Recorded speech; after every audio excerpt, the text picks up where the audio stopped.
Loud tick, fell in love with an island girl. I told her only time we tell. She likes the ice and the ride as well. Will it be forever? Only time will tell. Fell in love with an island girl. Yeah. I told her only time will tell. She likes the ride and the ice as well. Will it be forever? Only time will tell. Man, I can't trust myself.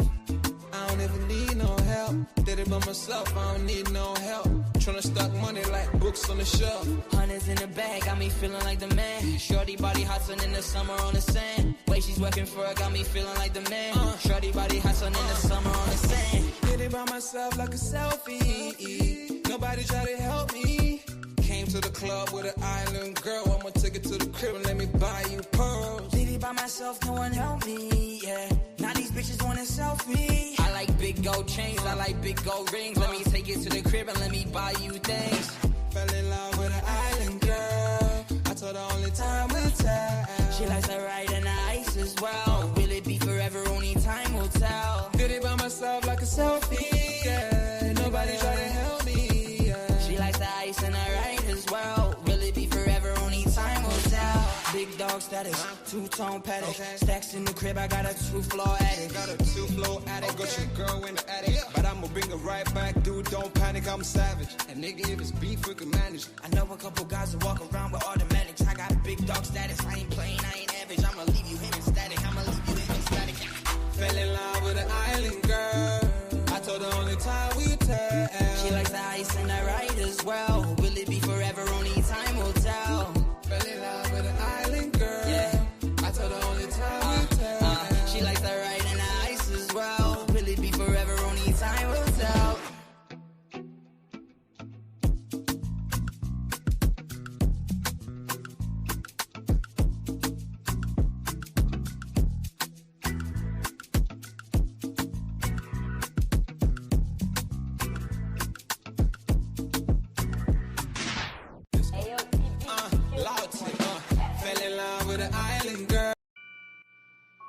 Take note.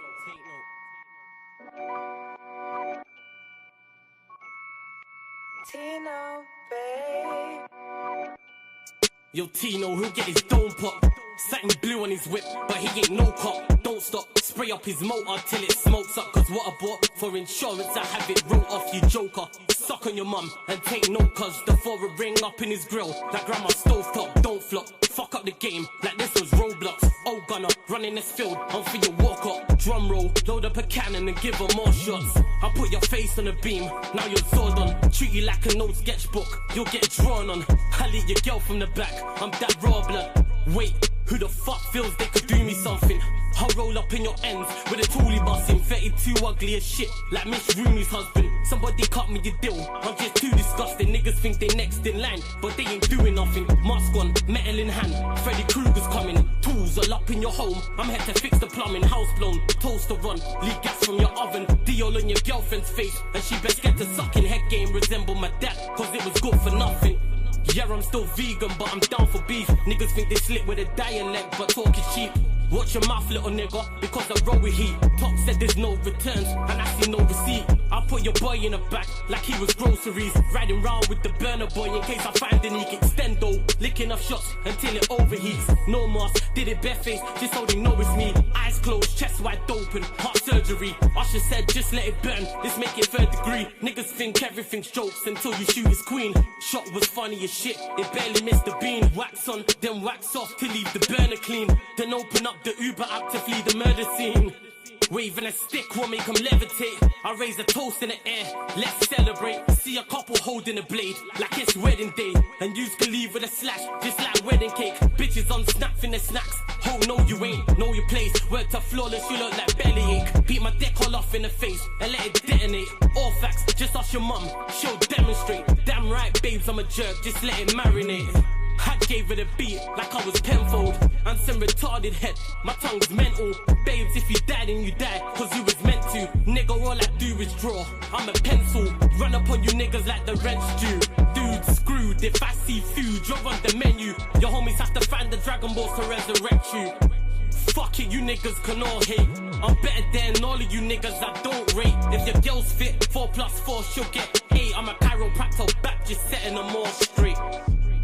Scorps, take note.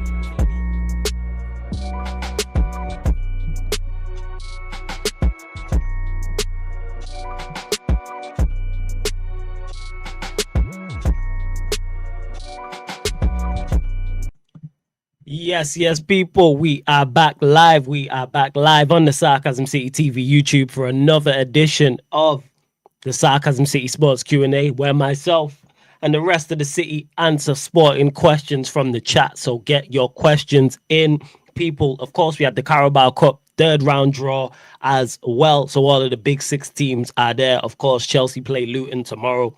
You would expect them to get past them. So Manchester United, Manchester City, Arsenal, Liverpool, and Chelsea and Spurs, who won today as well, were all in the draw as well. So I'm sure there'll be conversation surrounding that.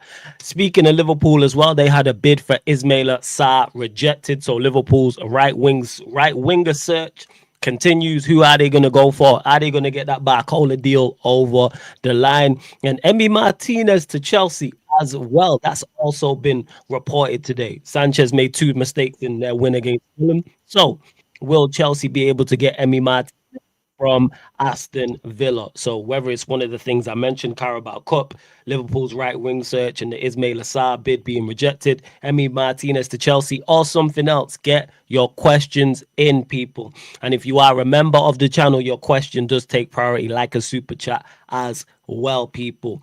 So again, link is in the pinned comment for the membership. Big up everyone supporting Sarcasm City TV as always. I appreciate each and every one of you lot, man. Big up everybody supporting Sarcasm City TV. Make sure you hit the like button on the video though. First and foremost, you got to pay your taxes when you enter the city of Sarcasm. When you're here, pay your taxes. Don't worry, it don't cost you a penny. Hit the like button on the video. That thumbs up underneath the video, make sure you hit that. Follow and share across all of the socials as well, people. Share and follow across all of the socials. You can see them both on the screen. At Yes It's Flawless, at Sarcasm City TV. That's at Sarcasm City TV.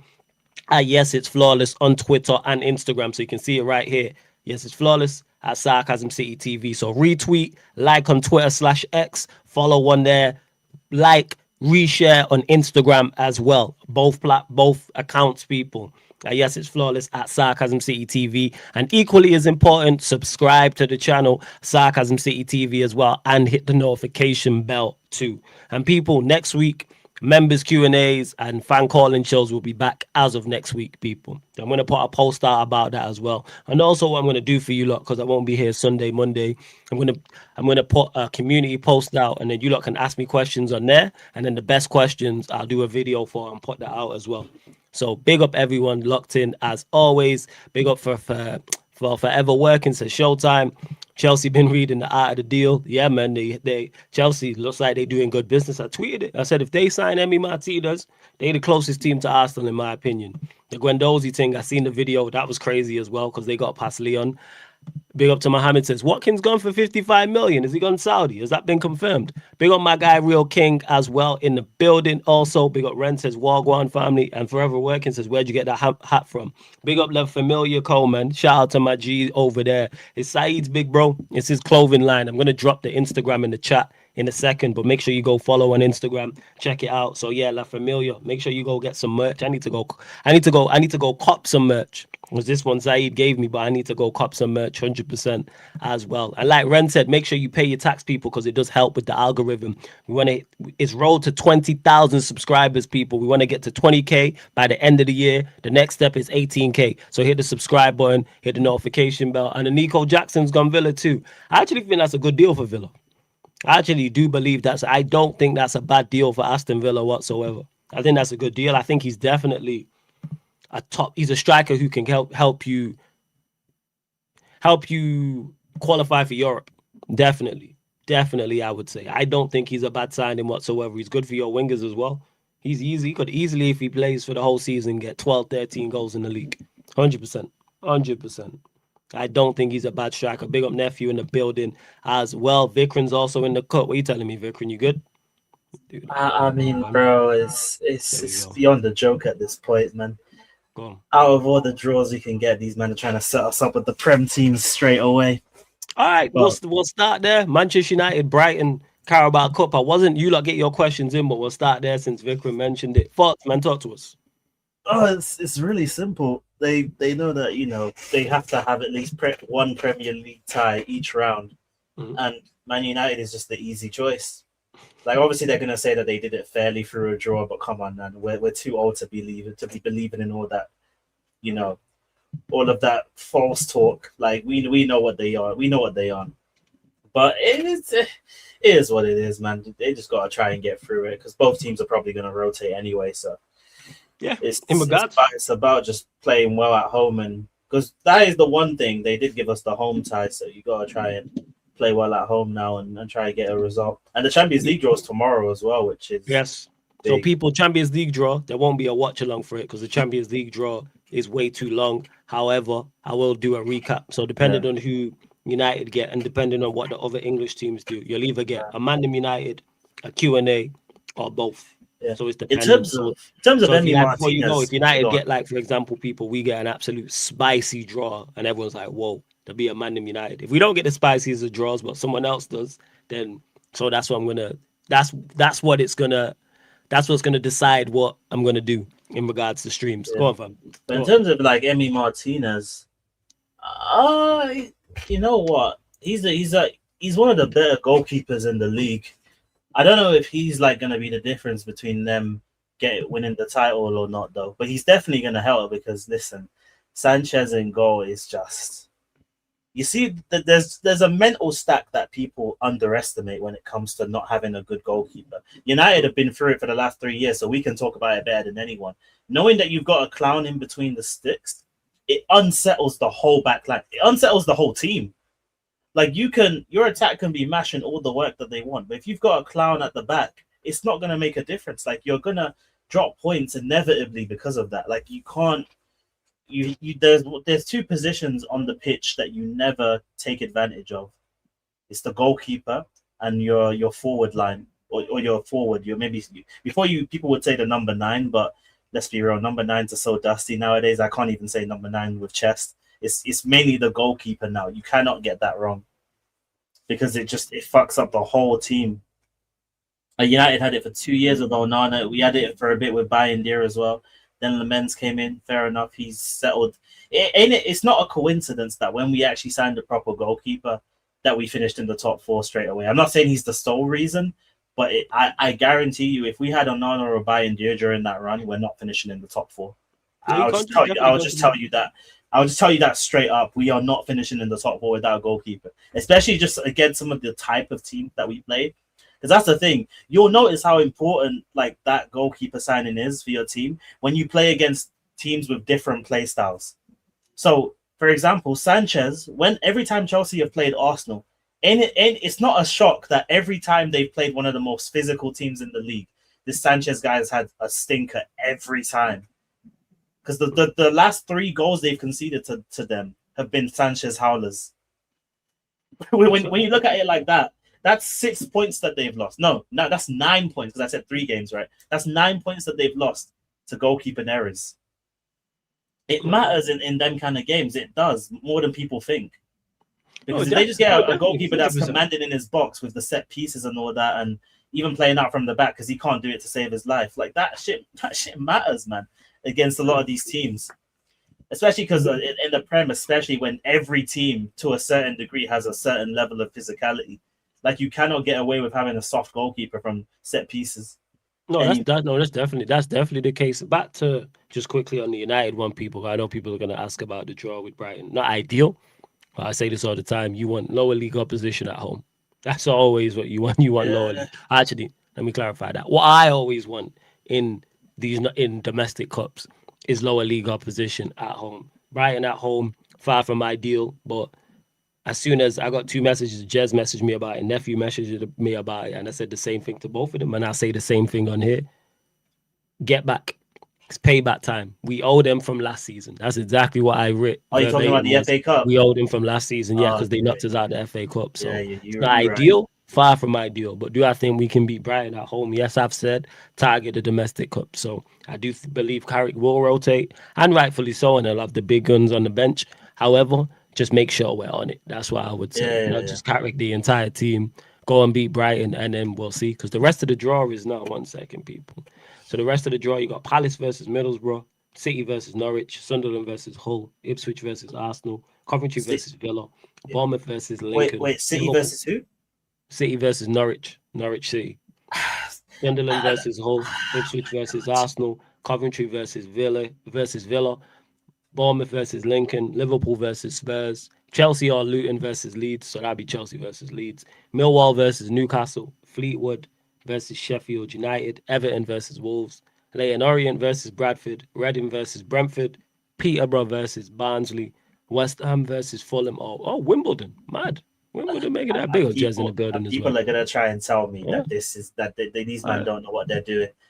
Ain't it funny that the two Premier League ties are Liverpool, Tottenham, and United, Brighton? These guys think we're idiots. They think we're idiots. Ipswich Arsenal as well. Let me guess. Arsenal are at home, right? Nah, it's at Portman Road actually. Oh, they're actually away from home. Why am I talking like that? Why am I talking like that? Makes a difference, bro. They still got fucking Ipswich. Bro, they're gonna beat Ipswich, man. Big up S Madison as well. What are you saying, fam? What are you saying, Jez? You good? No, bigger. I'm good, man. But the thing is, they're playing the promoted side. That's just what I'm talking about. Well, like it's just you can't make this shit up. Like, Coventry versus Villa. That's a Prem game too. But we actually got a Premier League team that finished in a European spot first, and these men are getting man that are just coming up. Like it's just you can't make it up. You know what? Go do the business. One thing I will say about it is I look here and I go, hopefully not on our end, but other teams there is an upset. Jez, what are you saying? Actually? Oh yeah, there's an upset pending. Yes, what are you saying? You travel to Anfield, obviously you lot don't do well there, but thoughts on this one with how Iriola plays? Talk to us. It's a weird one, right? Because I wouldn't even say necessarily that the result's been good, but in terms of the way we play, usually when we go to Anfield, we actually do perform there. So it's not like don't put performances in there.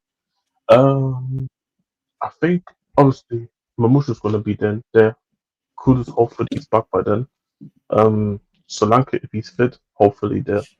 If you sign another attacker, you would hope that the new attacker is going to be playing as well.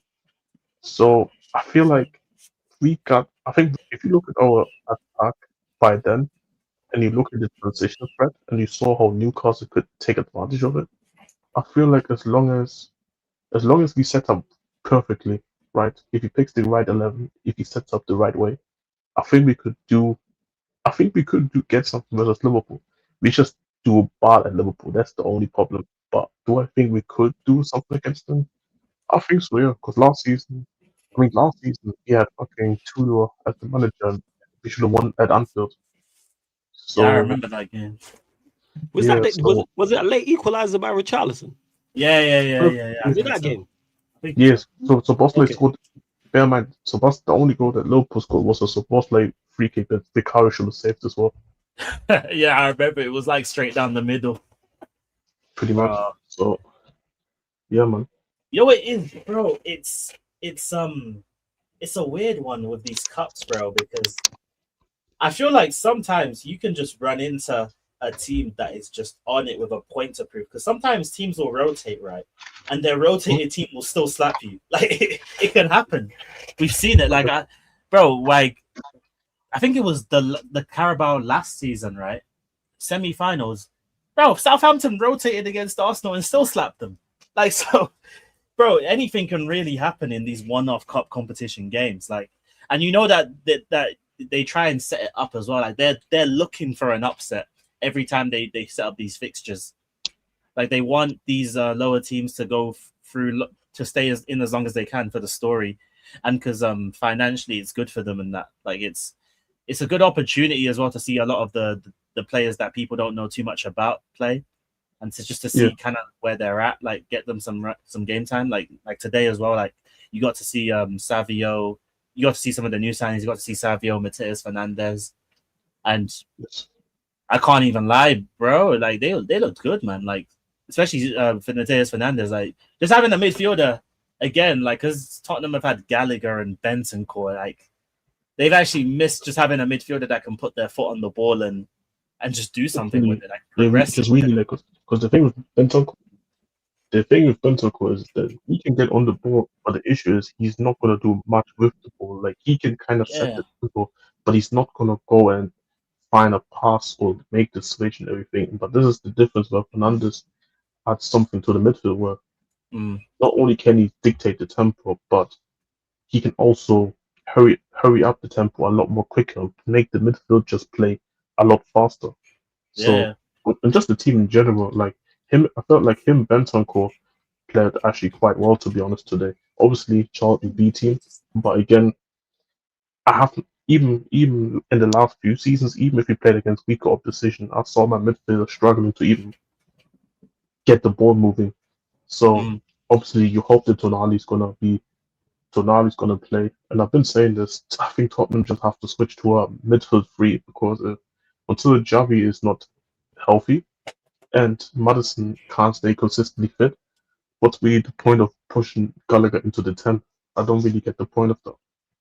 Wait. So, Jess, so what you're telling me is he drops. Obviously, it's rotation because he's trying to get players minutes. So you're telling me that the first game he drops Gallagher in, your midfield can actually midfield. Yeah. Like this because for me, my thing with the midfield that he played against Brentford, him playing Tonali and Gallagher together just didn't make sense to me. Bro, like it's not even like they're the same level. Is the profile is just shit. Like there's no one there that's gonna put their foot on the ball. There's no one there that's gonna put their foot on the ball and dictate the game. There's no one there that does that.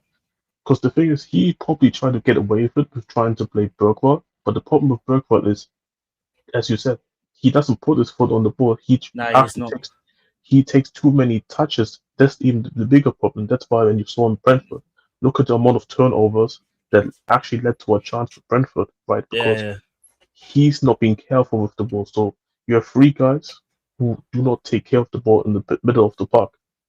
It screams disaster. So I felt like today, even though it's Charlton's B team, like I said, you actually have guys who are actually trying to take care of the ball. Bentancur and Fernandes. So I think it really helped today. And I think it just complements the rest of the team. Like Mikey Moore looks, I can't believe I'm saying this. He looked decent. Like just having a midfielder that could get the ball to the attack made them all look good. Like Solanke looked pretty good. Moore looked pretty good. There was only Tell that was stinking the place out, but the others were fine. Yeah, I think we haven't really played a lot down the left in that game, to be honest. Like a lot came through the right side. I don't know, maybe they didn't think that Moore can do anything. That's why, because they gave us a lot of space on that side. So we just took advantage of it, and because he didn't start off the game well, and even after his goal, I felt like he was a bit selfish at times. Like this is where I feel like, yes, like that's the issue of like when you have so many young players that we have bought over the last seasons, the decision making is not there. So sometimes when they should be passing, they don't pass and shoot. And there were multiple times where I felt like a little cutback, we might score. But again, this is why you saw why we're making so many signings, because we need guys who can just be a bit more decisive. Yeah, you need the experience. And that's why I'm saying, like, that front line, when it actually gets going, like what, Solanke, Mamouche, and potentially Kudos or Savio. I could see you doing something against Liverpool. I really could. Maybe not beating them, but I can see you giving them a game. I can see you definitely giving them a game with that front three. I think we definitely look. The thing with Liverpool, we always give Liverpool a game. It's just that we always come out on the wrong result. That's the problem. And I hear that because it's the Anfield factor, man. They get up for them kind of games at home, especially because they know it will be a Prem side, so the players will have more of a point to prove, because it'll be their bench players versus your bench players. So everyone's going to be trying to play for that starting. Who you lot got back though? Who you lot got back in regards to attackers? Because obviously they're going to give you space on the counter attack. Madison got injured again, but who you lot got? When is the game again? Sorry.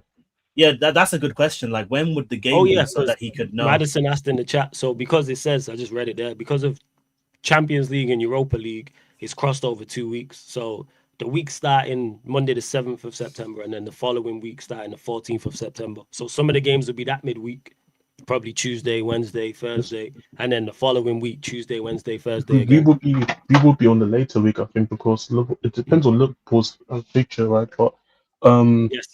Yeah, I think I think Kudus should be back. I don't think Madison will be back. Well, so because of Liverpool have Champions League, it's going to affect that fixture. Yeah, they're gonna rotate. They're gonna rotate in that. Yeah, because they have Champions League. You're Does right. Champions League start that early? Yeah, it's the after. Yeah, it does. Yeah. Yes, That's early. Mad. After because usually what it is here, we get the Champions League draw, we get one more Premier League game, and then we have international break. But because international break is a little bit later, I think Champions League starts like in like. No, it does make sense though, because look at how much games they have to get through. It's like 8 games, right, for each team. Yes. Yeah, so it's a lot of football to get through in like the short space of time they do have, and plus they've made the first international break is longer than it used to be, right? They've extended it by a week so that they can only run 2 international breaks, right?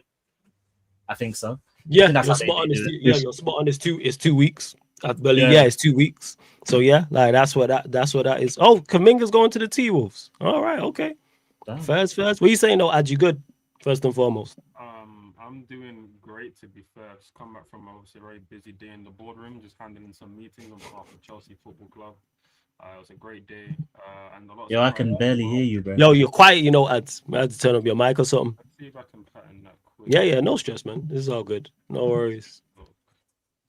All good. And you lot run up the likes as well, man. 50 of you lot in the building. Let's get up to 50 likes expeditiously. Hit the subscribe button. Get your questions in as well. Yeah, go on. Okay, Ads is proper Chelsea. Oh, my bad. Any better now? Hopefully, it's a bit better now. Yeah. But Ads, you proper Chelsea. I am Chelsea Football Club through and through. Got some Arsenal brothers, to be fair. So yeah, man, it's been a fun 20 odd years.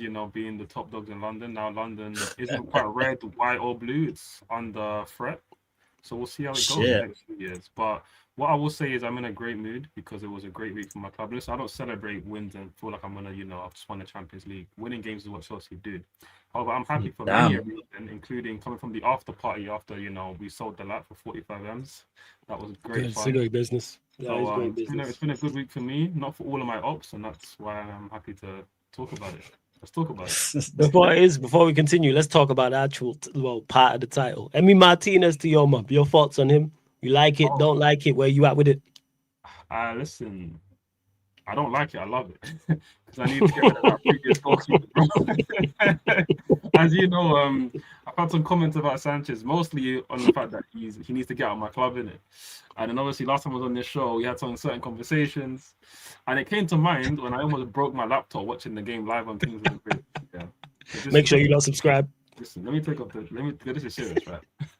Go on. Do your thing. Go on. As well as being vexed that it was 1-1, yeah. And what comes to my mind is like, I hate this guy. I need him at my club. I'm like, wait, didn't I say on one show that I think he's okay or good? I was like, oh, that's gonna bat me in the ass. But let me be real, right? Listen. Every other show on Witness Surfer and Joey can attest to this. I don't rate this scrub at all.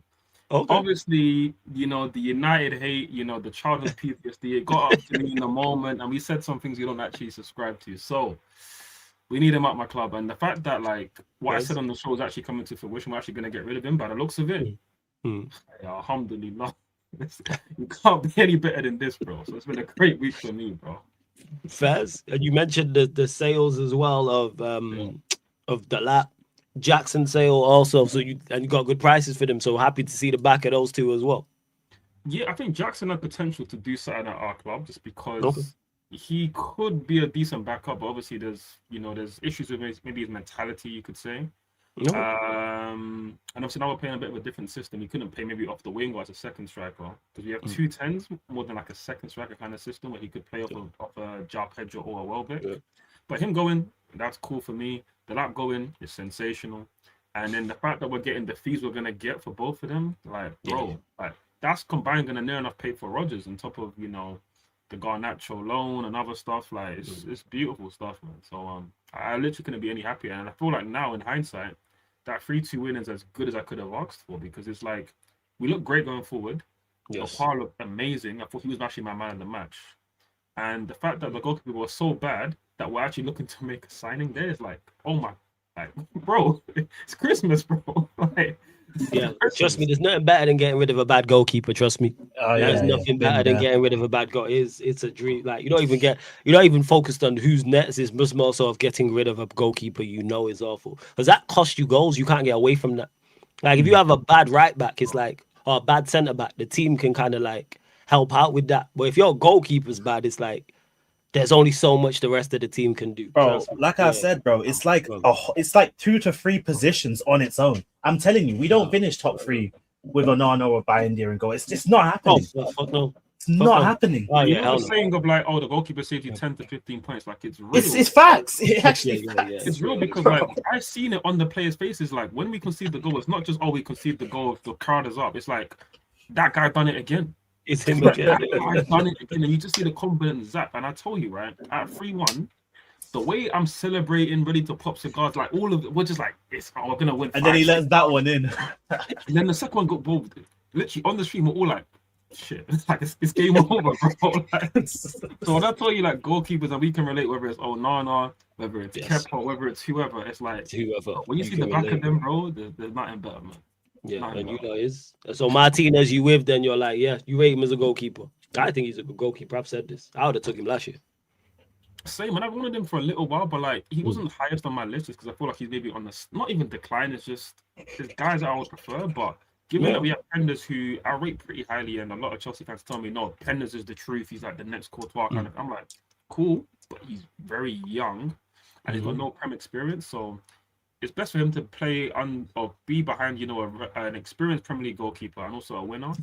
And Sanchez is experienced, but he's bad in the Prem. And all he's won for me is a Club World Cup, which is great, but he hasn't won a World Cup like Martinez. So I think Martinez is a better person for Penders to learn from.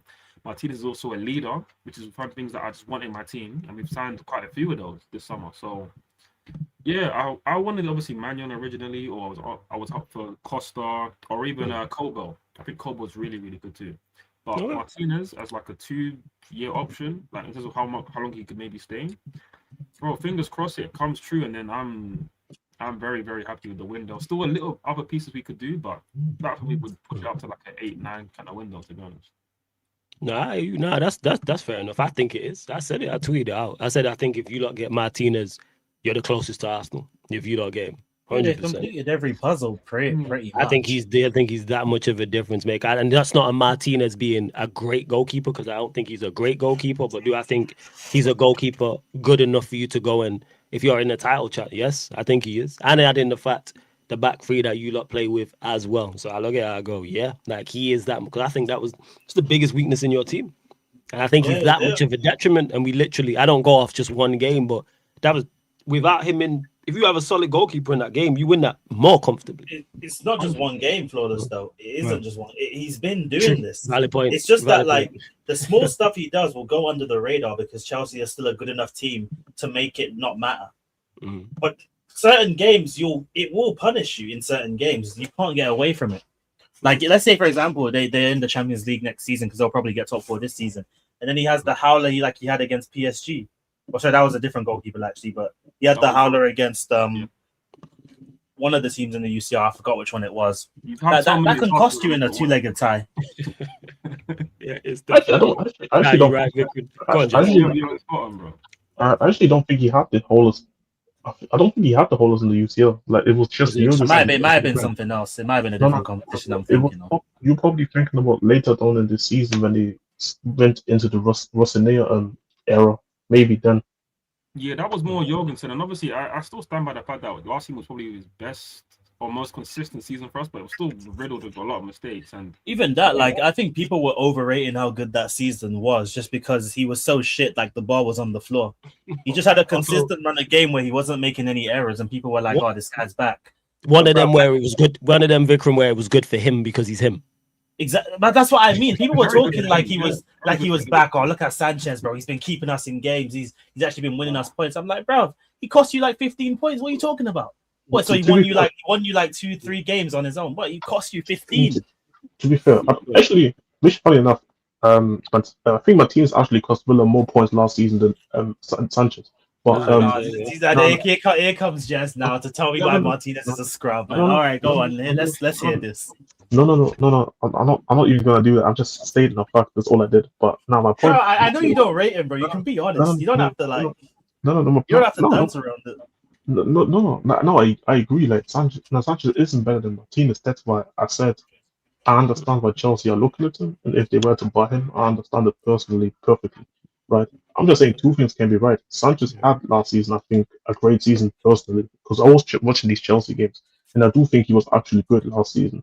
But you can still say that somebody's good, but not good enough. And Yeah, I think that's fair. And to Eddie says, Fly's got more love for this company than his own team, shaking mine. I'm just being honest, man. Like, I look at their team. The thing that I said constantly about Chelsea was the goalkeeper. I said that's the biggest issue, and I thought they was going to continue with him all season long. And he's made 2 mistakes in the first game, and clearly Xavi Alonso or the hierarchy or a mix of people have gone, this ain't it. Why they needed one more game, I don't know, because we know what Sanchez is. It's not new. One thing you can say about them Sanchez mistakes is nobody was shocked. I think we said it on the watch along on the Twitch. I think Vikram said it again. I was Literally again. I was saying, Yeah, no, I was saying, I wasn't shocked. I was saying, bro, this is game week 39, bro. This is the Bro, that's what I'm so if they saying. go get a goalkeeper, I'm not going to lie. Defensively, yes, you could say maybe their centre backs AI, but I think as a structure, you trust the coach. You know, The wing but you know backs, what my issue I'm is? unsure of because I don't know about Palestra and Quenda personally. Midfield and attack, I think they're fine. But go on. You know what my issue is? And I said obviously we had this conversation slightly in the GC, right? And I don't know if that's maybe if he maybe sees their point of view, maybe. I don't at least from my knowledge, at least from what I saw, I don't feel like goalkeeper was a priority, right? And just seeing one game, you had a whole preseason, and you saw that one Premier League game, and all of a sudden you're telling me now's the time to go and get a goalkeeper. When in reality, you could have made this goal. Because if you told me Chelsea are linked with a goalkeeper in doing the World Cup preseason, whatever, I would have understood it, regardless of how good his season was last season. But don't you think this is kind of like super reactionary now? Now that they say after one game, we have to go and change the goalkeeper. This is reactionary, but I think it's just a combination of trying to rectify mistakes because last year, when we won the Club World Cup, which was great, prior to that tournament starting, we were linked with Man United seriously, and like we were just sort of haggling over like I think 2 or 3 million to sort of get it done. And we were like, okay, we'll by the end of the Club World Cup, we'll go and get it done. Was sort of the impression that I got from sources and also from the ownership and things that the director said. And then, to be fair, Sanchez had a great Club World Cup, and the club were like, okay, cool, let's stick with him. Let's stick with a lot of the stuff that got us that Club World Cup. Even though I was like, well, we need more in centre back. Oh, leave our goal. We didn't address that kind of stuff, right? And it was frustrating. But now, fast forward to this window, they have tried to correct a lot of mistakes, whether it's in attack, obviously, which we've done with obviously Morgan Rogers, who's going to be a guarantee of goals. Obviously, we've done Lacroix and centre back, which is great, and done other things. But I feel like goalkeeper, I don't know why, but they were seemingly happy to let it just go ahead with all it is, and maybe be like, oh, Sanchez is maybe getting better. We've got Penders, and that's enough. That for me wasn't really enough. I was just like, okay, that might be okay to title challenge, but for me that wasn't good enough. So to Jez's point, it is reactionary. But I don't mind it. I look at it more like a market opportunity, given that Villa have already signed Suzuki or Zion Suzuki, I think it is. Yeah, Zion Suzuki. Yeah. Japanese keeper.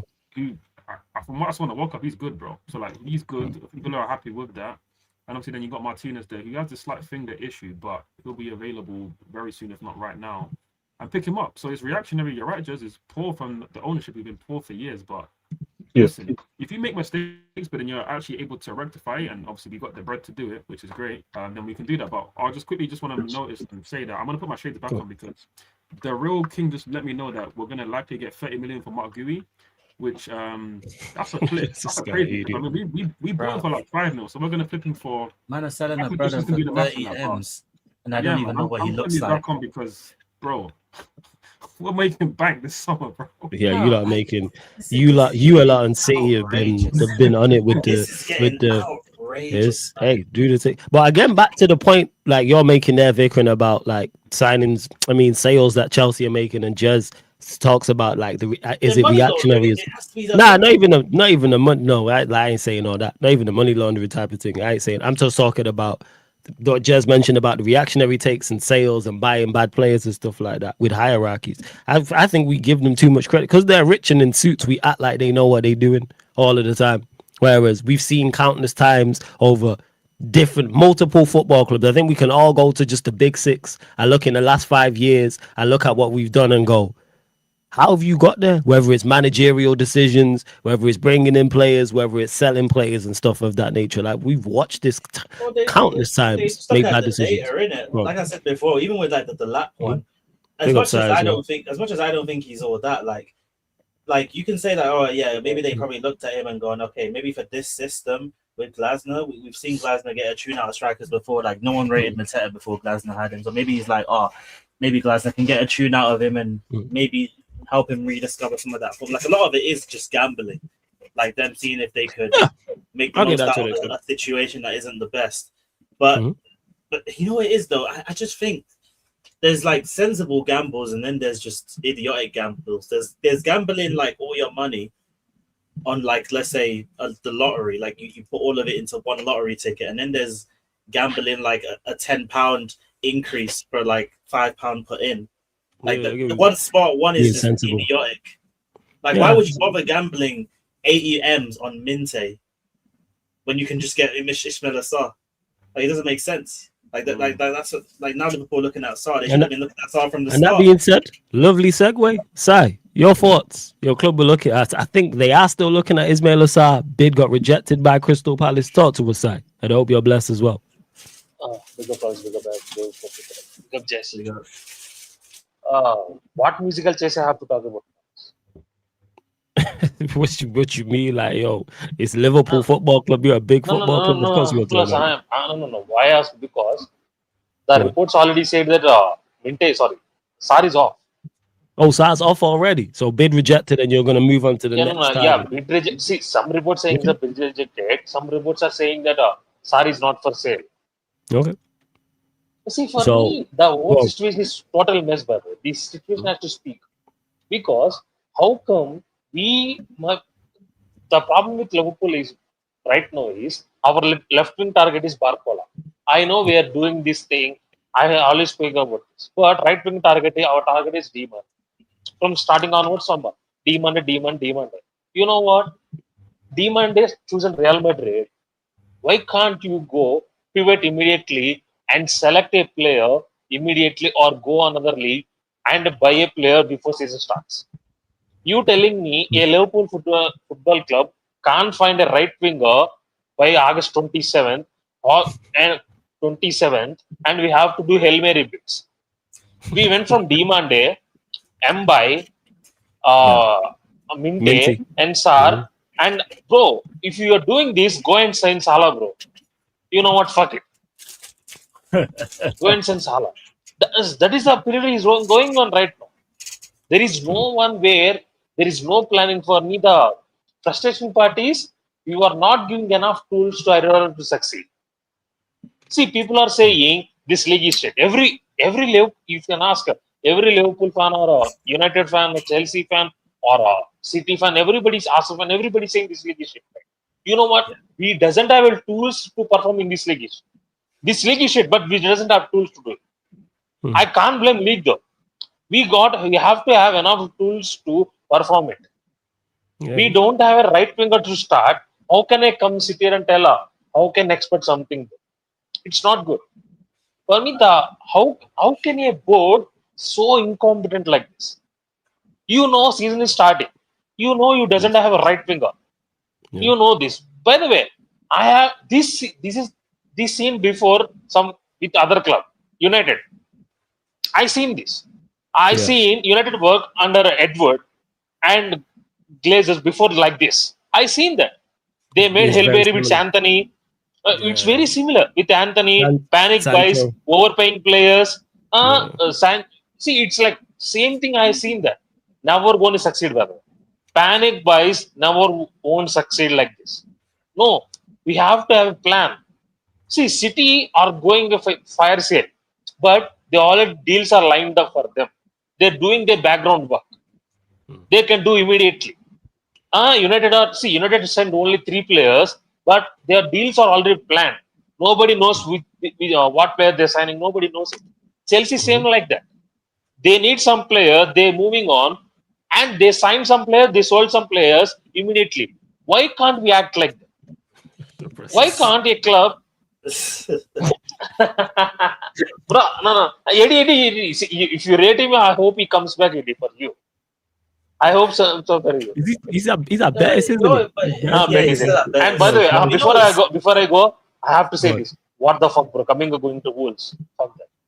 Oh, you went to the T Wolves, yeah. You went to the T Wolves, didn't you? bro, you know, it's Fuck just that. like negligence with the ownership. I think that they did have right wingers lined up. They just probably think that the right wingers they have lined up aren't ready, aren't at the level, or they don't want to spend the money on them. But in that case, Wait. like, Whoa. Just Whoa. No. 1 minute. You said right wingers lined up, right? Can you tell me what right wingers lined up? Well, so I love that you think that like I'm in the know and all that, but I'm not exactly in their data team. I'm not exactly in their No. scout. Bro, I see you don't need data. You can ask me. I'm a Liverpool fan. I can tell you. Yeah, I'm not in their scouting team. I don't know who they have on the list. They've gone for wingers, though. They have. Liverpool have tried to get right wingers. No, but genuinely, I don't know who they have on the list. Flawless. No. There is difference between scouting and throwing money around. Okay, I will tell you. But that's what I'm telling you. No. I'm saying that Victor, they let me might explain not this. think- No. Let Go me on, explain Lemland. this. Go on, Lemland. Go on. See, if you have a plan, if you have a proper plan, if you did a scouting, that means okay. I given a leeway for a demand fellows. I don't rate demand. I told so many times he's very young. He needs some time at Bundesliga. I told that. But you know what? You seen something. You want this guy. You know what? You done your scouting. I think demanded they done the scouting. They wanted him. They literally tried him. They were ready to pay 110 million, 115 million for him. You know what? They tried for it. That is where that scouting stopped. That is where Liverpool scouting stopped. Because you can't tell me we went from demanded to Minte, demanded to Mbai in August. No.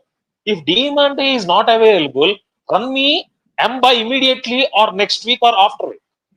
Not in August. Though. After that, Mbai is not available. You don't want to pay Mbai 65 million. Okay. Then Minte. No. Third option also not there. Then not SARR though. Yeah, not to interrupt you, but are you surprised by the win that you've had so far? Because I feel like it's quite on No, brand. not a surprise. Not a surprise. Yeah, because my thing is, you shouldn't be surprised because I have a lot of Liverpool fans who are like, "Oh my god, our windows this, our windows that," but like this happens to Liverpool every window. You may have big targets, but you don't normally get them because Liverpool don't have big pool.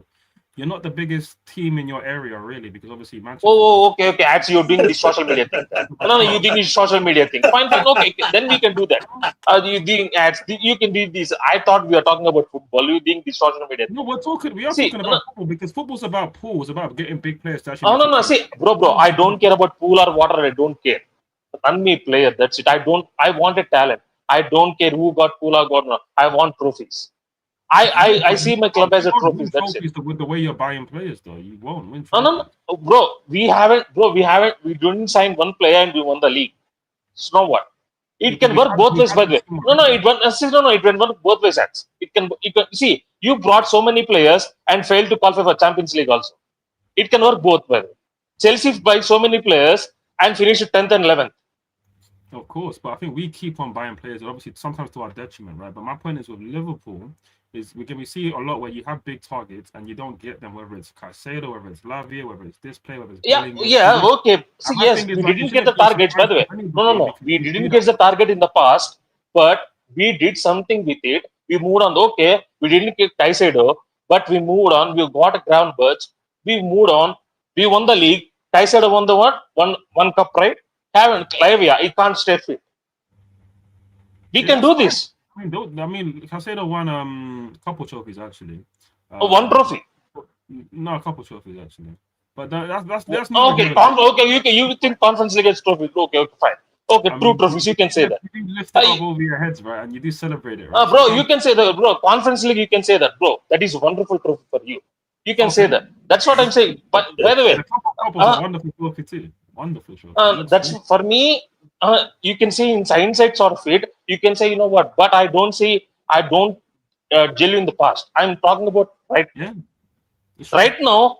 See, right now, if you're speaking like this, right now, for our problem is not about pool. Our talking about is not that. Our problem is bad management, bad planning.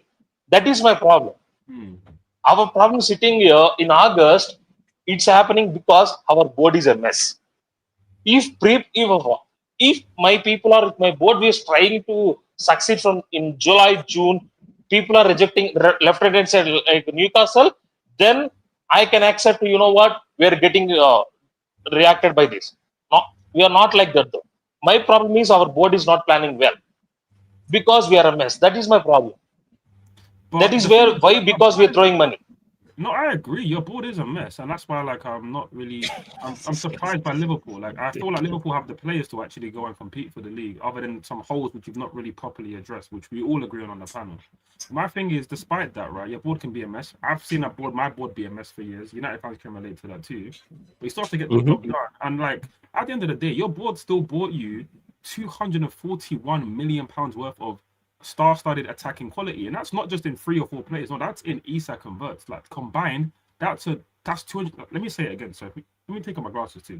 Maybe people think I'm joking. No, I've done the maths because obviously you're a mathematician. You know, Chelsea buy players a lot, and we saw them for good money, right? So let me make it clear. You spent £241 million, Great British pounds sterling, yeah, on Isak and Wirtz. 2 for 1. Is that a 2 for 1 deal of ours? Because that's what they've been since they've been in the Premier League. Trash, bro. So like my thing is, you spent money that's meant to be the all-star attack. Because when my club spent big P's on Caicedo and Enzo, whether they were good, whether they were bad, they got smoked every single week. And we all know ball in this panel. Not just midfield control games. Games are won in the opponent's box or in your box, right? In both boxes. So my thing is, bro, yeah, you can say that. Ads, you can say that ads. We bought that, but that doesn't mean we doesn't have holes. Every team, see, you brought Caicedo and Enzo, and still you spend money because you needed players. Bro, United, Eddie's in the chat. He can say that they brought so many players, and they have turned down, and they have to be smart in this transfer window. They didn't spend money. They have to smart though. We've seen that throwing money is not around. That's my problem though. You can do this, bro. You can do this. All these fear-mongering thing. You can do this. Oh, it doesn't have this pool or this. It can't. Doesn't work because I will keep it real or not. Yeah, I'm trying to understand. I want to understand where you actually think Liverpool will finish based on obviously the window and obviously. Bro, according to you said it title race though. Because that's my thing with Liverpool, right? People have been predicting Liverpool either 7th or 2nd, right, and everything in between. And I feel like Liverpool are that team where I can't really predict them. However, going into the window and obviously going into the season, I thought Liverpool should be amongst title contenders. I thought at first we were going to maybe being Chelsea, right? Chelsea Football Club, proud of London, right? I thought we would finish 4th. Thinking that Liverpool would be where they should be, which is in a title race, as are Arsenal and City. And since things have progressed, I'm moving from 3rd, maybe to 2nd. But like I'm thinking Liverpool, regardless of the window, which is not great in terms of the attack, but you still sign Jake, who I rate. You still have Van Dijk, who I rate. Alisson, who I rate. Kirkes, I rate, right? And under the manager that he's performed well in. You still have a midfield that won the league, right? When you're Szoboszlai and Gravenberch. Yes, there's no natural DM, but you won the league without a natural DM, right? So you can make it work.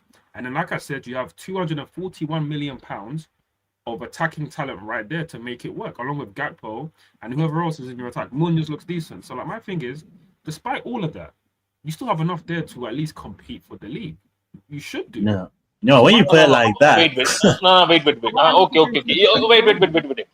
Wait. Let me. Hey, Sai, hold that thought. Hold that thought. Just 1 second, Sai, because this is a great conversation. Hold that thought. Yeah, little commercial break here, people. Run up the likes. Make sure you subscribe as well, because you're clearly entertained. Don't get too locked in and not hit the like button. Hit the like button. Subscribe to Sarcasm City TV. Make sure you subscribe to Kings of the Bridge as well. The link is in the title. Big up my guy Don C as well for dropping 1,000 Jules Gold Trophy. Appreciate you, man. I don't even know entirely how this works, but big up to you lot, because you lot have been doing it every stream, gifting the jewels and the rubies and all them things there. Big up SBO2 for the super chat. My guy, good to see you, man. Good to see you. This is big up Flawless. Believe it to turn rice to jollof. Hey, man, we gonna find out, man. We gonna find out. But big up SBO2 every single time, man. Anyone super chat, as always. Big up everyone tapped in. Shouts to Proper Chelsea as well. Go on, sir. Go on. See, you saying like this, but can you tell me our starting right winger? Should it not be Munoz because he looks all right? No. Don't say that. You said Victor Munoz is not right winger. I never said that. I don't even really know the guy like Yeah, that. no. You said Victor Muniz is looking all right. That means you don't know where he plays though. His professional position is left winger.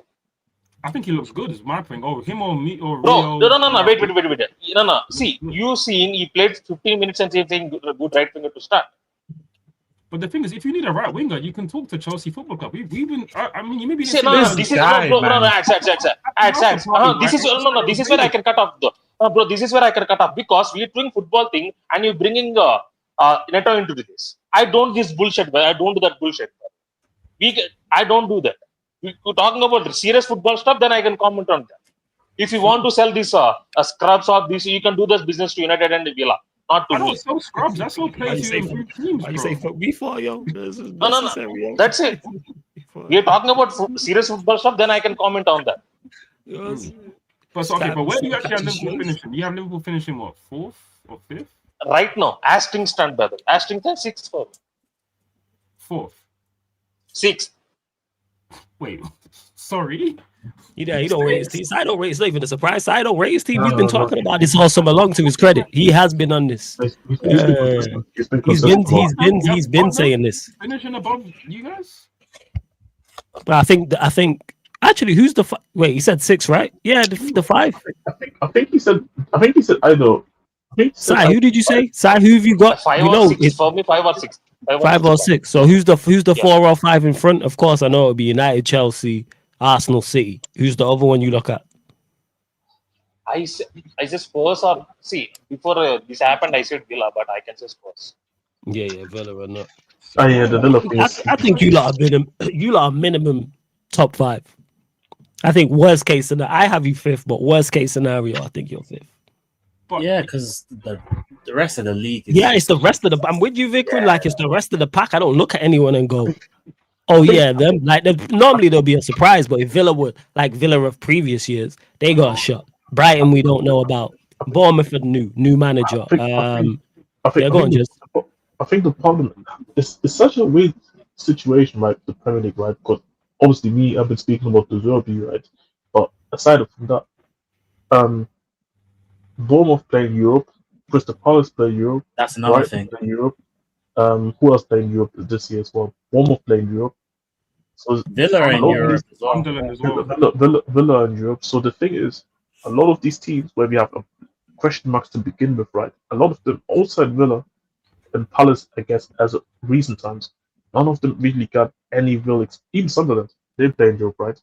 So a lot of these teams don't really have the experience of playing twice a week and then trying to maintain a good European performance, but also a good Premier League performance. So this could be a benefit for Liverpool, but I think with Liverpool, it generally depends how they perform this season. Because if let's say Liverpool finish 5th, I feel like what will make the difference between finishing them 5th or 6th is these couple of games, right? Because I mean, I know we had this conversation before, but point tally is a real conversation, right? Because 5th and 6th is not that far apart most of the time when you actually look at it. So I feel like it does depend on how Liverpool perform. But then you look at so many things that the other teams who were in those positions last season, Liverpool just because of that alone can have the benefit. Like it would have to be us performing to a better standard, so we can say, you know what, we push Liverpool to be able to finish 5th.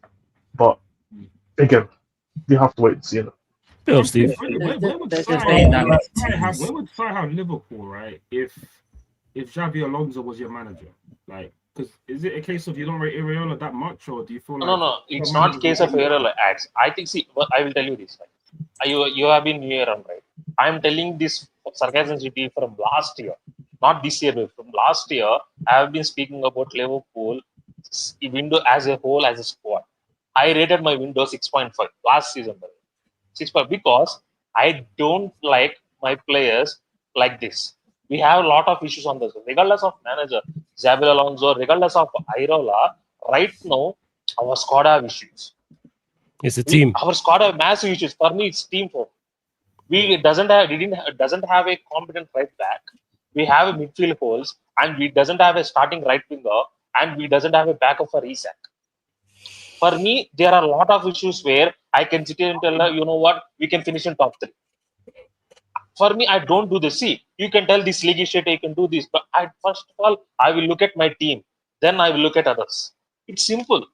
I will look at my team, I will analyze the situation. You know what? This team, where can this team can reach? We seen full weaknesses against Newcastle. It's only one game, but I see the weaknesses. I see same weaknesses from last year. Yeah, but you're gonna say that you see the weaknesses, but there's weaknesses in every team in the league. Yeah, Vikram. No, wait. There is weaknesses in every team in this league, but no, United. I will tell you this: for you, United, you doesn't have a problem with your attack. Oh yeah, but I would defend. Wait. Okay, wait. You doesn't have a problem with your attack. With Chelsea, they doesn't have a problem with their attack. With Arsenal, they doesn't have a problem with their defense and midfield. With City, they doesn't have a problem. They are already rectifying it. What their problems are. With Spurs, they are they've been linked to Ndiaye and that. I don't like that. I don't like that. That's no. You know, see, this is where I'm getting though. Everybody, they're building around their problems and they're rectifying their problems. Apart from Liverpool, they're doing it. But if it comes to Liverpool, everybody in this panel will point out a problem in this defense, a problem in midfield, a problem in attack. Everybody will say it. Why though? You know what? You're right. You do have. Everyone would say you have problems in defense, midfield, and attack. Yes, that is true. Yes, you're not lying. But so does everyone else. Yeah, Arsenal. But the way I described it, actually, I wouldn't say everybody else. I think I gave a great assessment because everybody's maybe more happy with one area of their pitch, whereas Liverpool, fans like SARR, are unhappy with a lot of areas. Every area. But my thing is, right, and it's funny meeting very defeated Liverpool fans. It's actually cool. But my thing is, like, at the same time... Wait till you talk to him for a bit longer. It ain't cool. But go on, carry on. But same thing with you, Flawless. I think he's learning from you. Same thing with you. What I see with your team, those big solutions, though, because as much as like we can I'll cuss Liverpool all day. The thing is, you do have two gunslingers in your attack when they are on form. If they do this thing, and what Isak can do in the league, which is proven. And Wirtz, listen, I rate the Bundesliga a lot, and I rate what he done in a team that went unbeaten. I went to the final of a European trophy. Wirtz is cold. He hasn't shown it in the Premier, and he might never show it in the Prem, but I think he is cold. Obviously, Ekatike's got to come back, but that might not be till February because a ruptured Achilles. Yes, for me, season done. That's not easy. Season done. Just to land the point, right? Like you got two goal scorers or two guys who can get a lot of GA in those two. Gakpo, if he stays, can get a lot of GA, right? And if you get somebody else to replace him, okay, maybe that guy might do something. And you still have Szoboszlai and Gravenberch. So like my thing is, while there's a lot of problems, we can all clearly see that there's problems, right? But you have some big solutions and top players who, on their level, on their day, are world-class level, to be honest. Or do you Absolutely, you done right. No, wait, Flawless. I will explain. No, you go. Yeah, go on. Floor's yours. Wirtz and Isak, first of all. Isak is full. He doesn't have confidence right now, and he's coming back from a injury season. He doesn't know how he'll perform. By the way, and Wirtz, this is second season. Everybody in this panel will say he has to perform. He's have massive pressure. We don't know how he will perform, how he'll cook and roll up right now. And by the way, apart from that, we don't know Gakpo stays or not. We don't know that. It's still in the air. Gakpo is linked with Spurs and City. By the way, I'm surprised about City. You know what? City and Spurs, we don't know about it. And Gakpo is not that proven goal scorer for me. In last 1.5 years, I haven't performed like that. And apart from Gakpo, Rio is younger, Victor Munoz is young, and people I don't know who rates. Flawless doesn't rate Barcola, just don't. Vikram won't, and Steve, I don't think he rates Barcola. I don't know you rate Barcola. I like Barcola, but nah, Steve rates your team. He said we're gonna get to him because he has you winning the league. So we're gonna get to that. Let me explain. Let's see, that's why. Right? You see, people are only focused about Szoboszlai. Of course. No, Steve, 1 minute. People are only focused on Szoboszlai, Isak, Wirtz. That's it. You haven't focusing on core around them. Their core around them is not good. You have to have at least a spine though. Our spine is not good. Our midfield is not good. Our midfield is way too open for us. Our decision making, our defensive awareness in that midfield is not good from last 2 seasons. I have been in panel saying, bro, our midfield is cooked. Every match came here, and saying the goals are considering for midfield. That is not the solution we have in this current team. We have to buy in the market. Our starting right winger, we doesn't know who he is. I think Steve will be pop up for me tomorrow. Start by Steve, right winger for Liverpool. Tomorrow, here we go. It's like that right now. That is the situation. See, you can tell these players are there, these players are there, but that's all. But our solutions are more in the market and manager. See, I rate Irola, but he can't. He is not Jesus though. He can't work with some 5 scrubs and do magic. He can't do that. He can't do that. For me, you said defeated. By the way, you said defeated Liverpool. No, I'm not defeated by that. I'm just keeping it real. I know where my team is. That's it. That's fair. Go on, Steve, because you're the complete opposite to Sai. Because you have Liverpool winning the league. So give us the reasons as to why. I actually do. Yes. Yeah, I know, because we've spoken about this before, but I want to know. Tell everyone else your reasons why, because there's be some people who are watching who don't hear this. I'm interested. Look, I know it's not like a popular shout, but I don't believe in Arsenal. You and unpopular shouts never. I was saying in that, but go on, carry on as you were. I think there is a good case you can make for Liverpool. First of all, I think Iraola is one of the better managers in the league because we've seen him with now 3 different back 4s in 3 different back 5s. Actually, think about that. That's 3 seasons. That's 2 years at Bournemouth. Completely different goalkeeper, right back, left back, center backs. Next year, they all leave, and then they have 5 new ones, and then he's got 5 new ones now at Liverpool. And this is the best ones that he's worked with. Would we all agree? Yeah. Yeah, because the other ones was unknown, so yeah, valid point. Yeah. So this go on, I'm just letting you land whether agree or disagree. I'm just so already get at your a thoughts across. Point, we'll start with the base of Liverpool's best 11. Frimpong, Kirkez, Jacquet, Van Dijk, Alisson. Can we all agree that that is better than what Bournemouth had? Yeah, of course. Yes. Liverpool are level. To answer your question overall, yes. Liverpool are better players than Bournemouth. Yes. Cool. You know, so Iraola did a better job each year.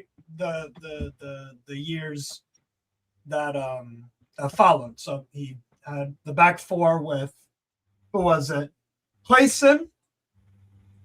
Who's back 4? Bournemouth. Yeah. Olsen, Zabani, Kirkez. I can't remember the fullback and I can't remember who the goalkeeper was. Smith. It was Adam Smith. Was it Adam Smith? One of them. Yeah.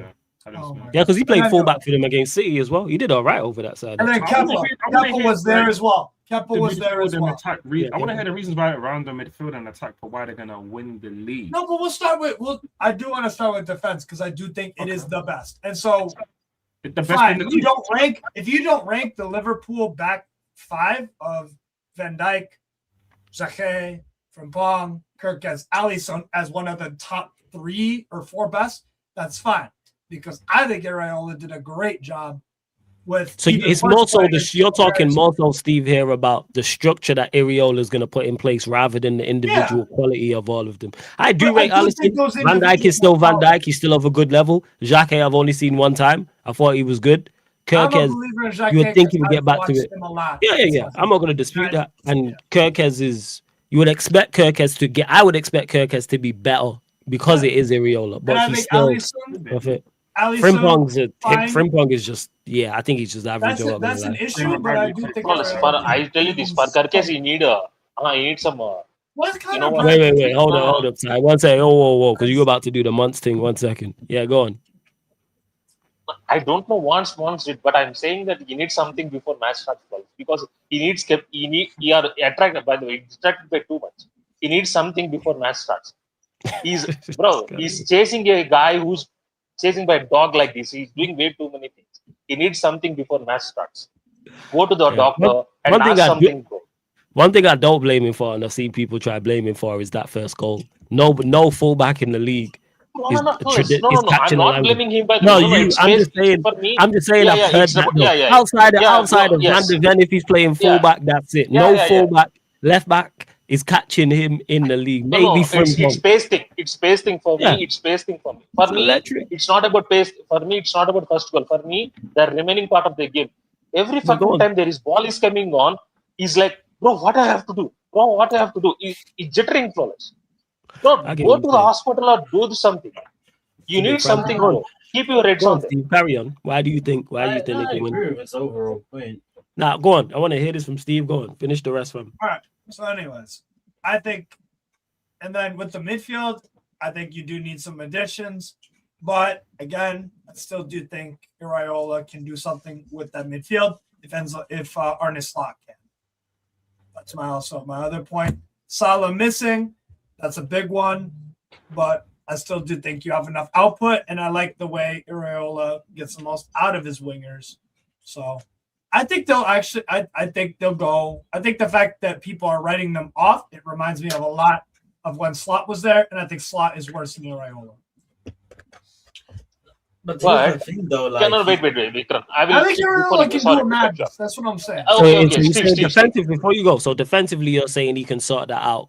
Do you think he can sort it out offensively? I don't think they have a poor side. I think they have an incomplete side at times. Yeah. I think their 11 is good.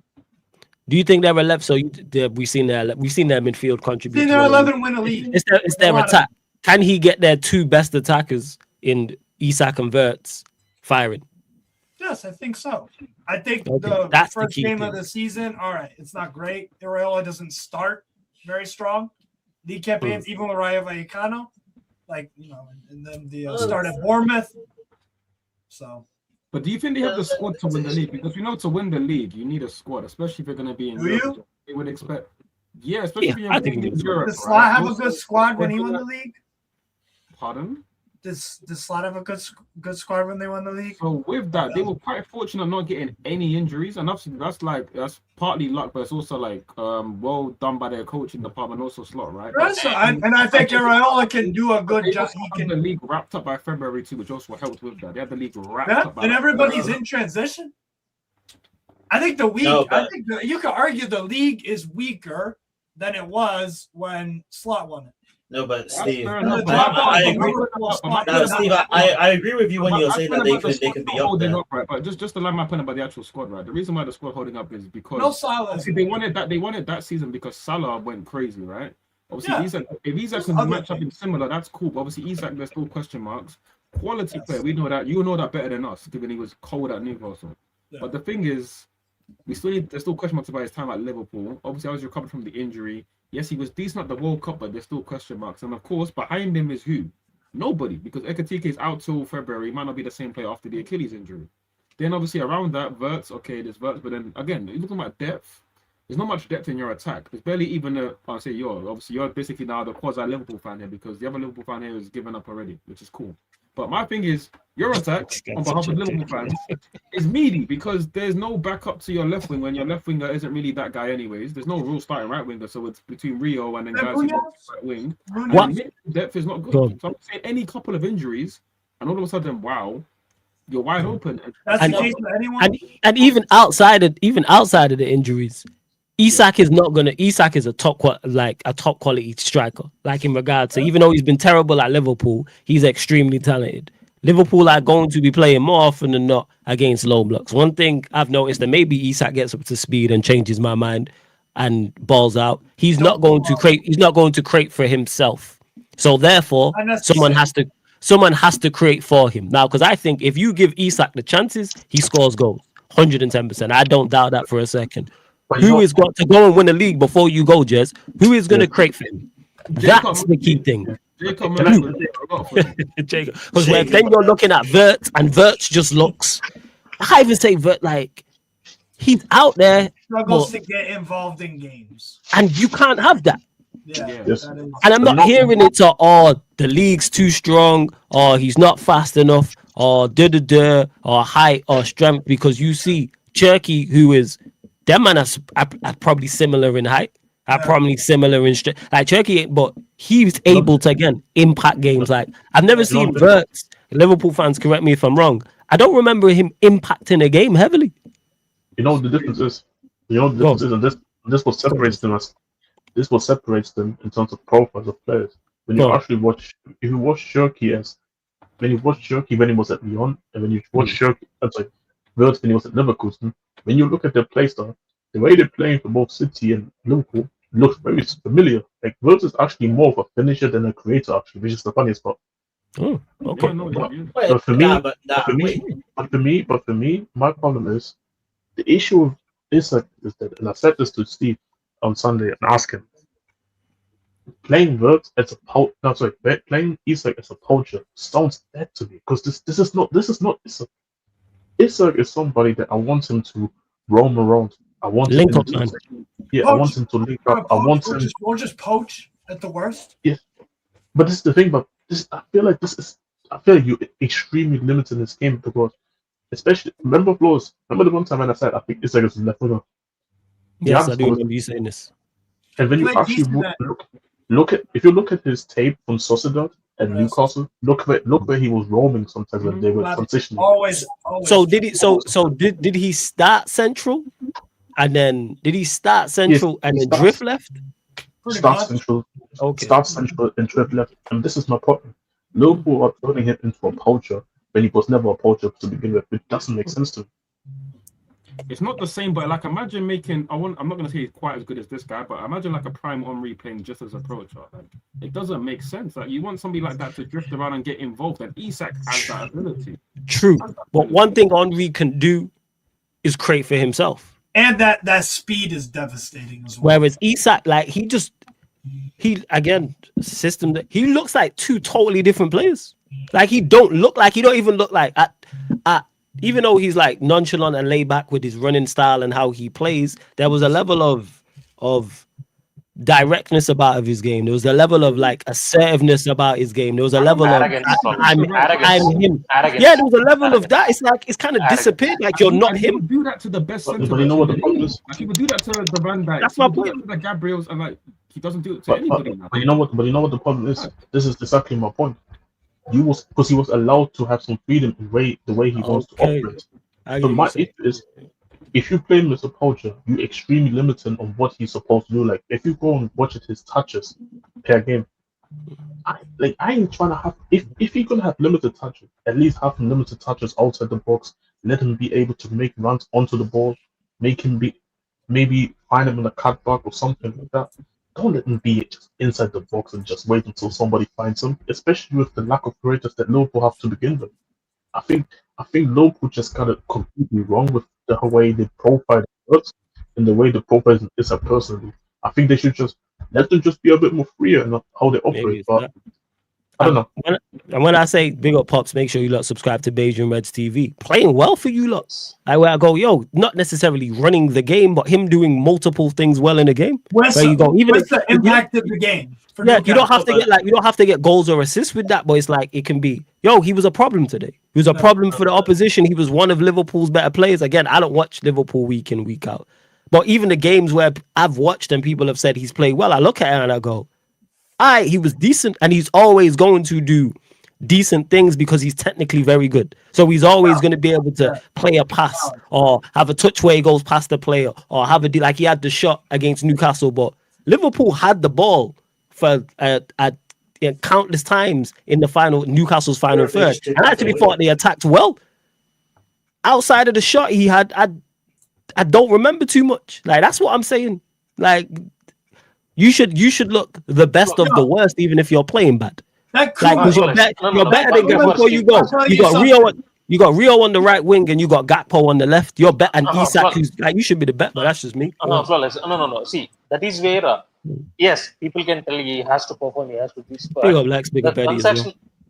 The construction around him is not good though, because he can create, but there is no spaces or there is Isak is not. I just said he's not a coach.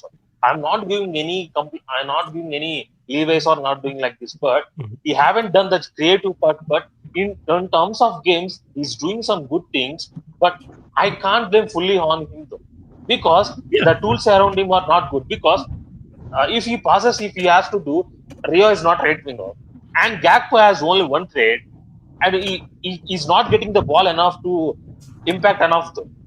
It's not on him though. Totally, it's not on him though. Everybody around him has to contribute a little bit more. That's why I said we need an attack where Wirtz has to give a little bit of freedom. See, you said Cherky fellas.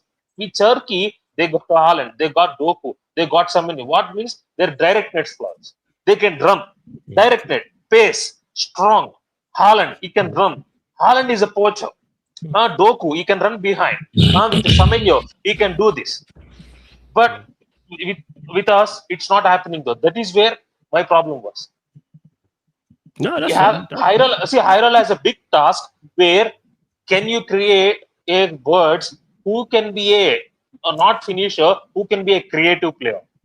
He's not that creative at Leverkusen. He scored so many goals. He created chances. Now, what Hyrule has to do was, you know what?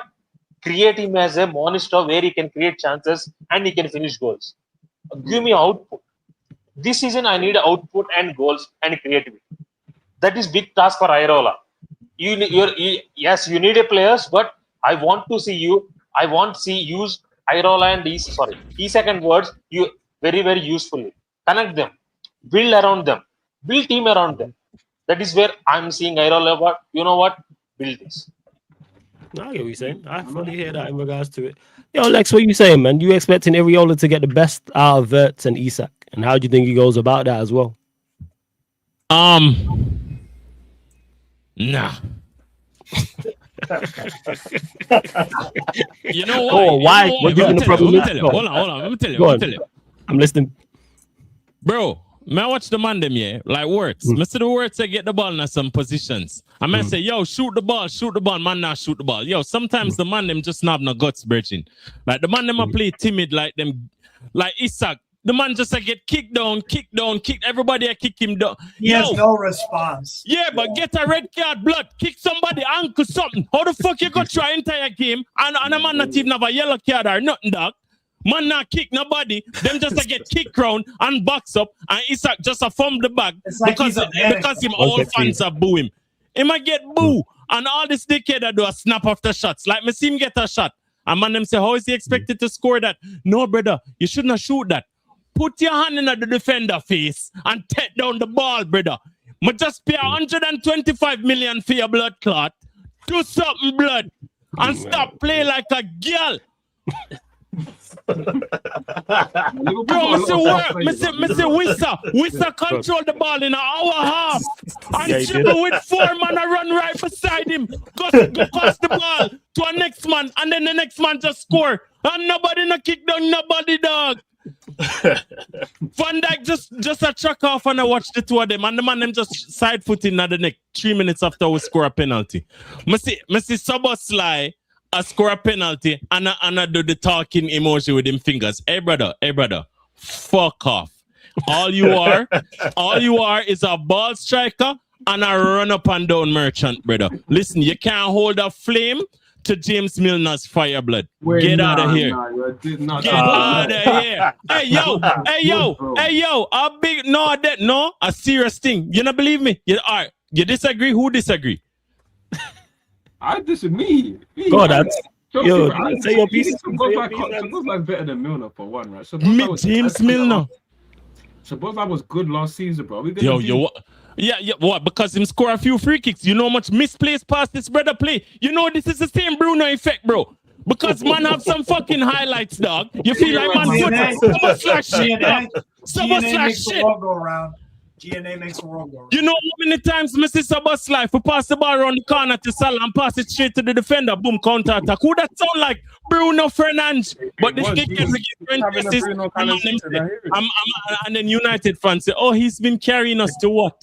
Hey, at least the thing you're missing, right? Because you're right. Like Bruno, he didn't carry it to any trophies, right? Because that's what Bruno done for a lot of his time at United. Other than at least Szoboszlai. I want to just start with Szoboszlai though, if I can, because as much as he was, giving the ball away a lot more, he was also making a lot more things happen. And it wasn't just the free kicks and the celebration, which was cold, but it was actually him in game stepping up. And I'm not saying he was like Steven Gerrard. Please, nobody clip me on that, because that's not even what I'm saying. I'm just saying he was stepping up, wearing the number 8, chest out, and actually making things happen at a time where other men weren't doing that.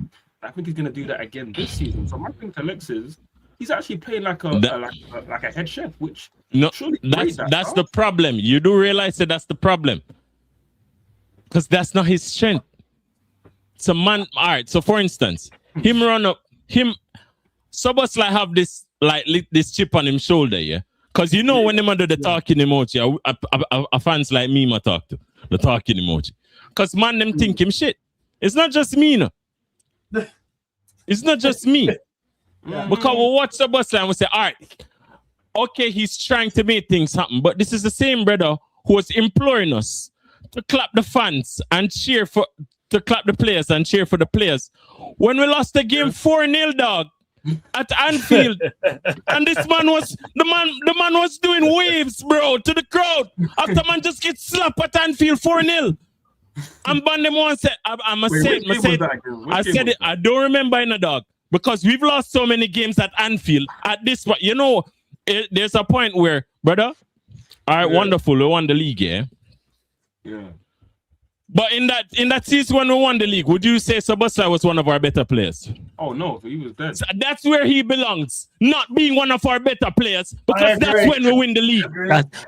He's facts. Yo, show me who your better players are, and I'll show you where you're going. At the start of the season, I said, if Sabasai is your best player, you have a problem. Yeah, no, you're not wrong. You're not wrong. No, that's the big. Even as Bajan said in the chat, like sometimes when the guy's a head chef, the kitchen just stinks, bro. You get me? Because look, Mighty, look. The problem I have with Sabasai, like a head chef for my team, bro. That season was long, bro. But man, them win Champions Leagues and then everybody have stands now. Man love Mason Mount, man love Conor Gallagher, and them man a shit.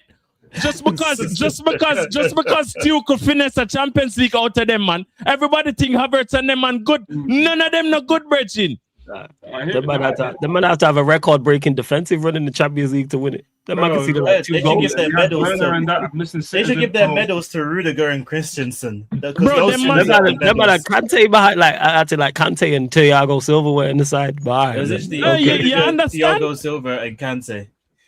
It's like all of the British man them get accolades. It's like when I said to Liverpool fans here, if we never had Jordan Henderson and we had a better midfield, we would have won more trophies. And man them say no, but you can't say that. Yeah, brother. But City did have Rodri and I win fucking trebles and 4 peats and all of this. Where's our Rodri? Give me Rodri over Jordan fucking Henderson, blood.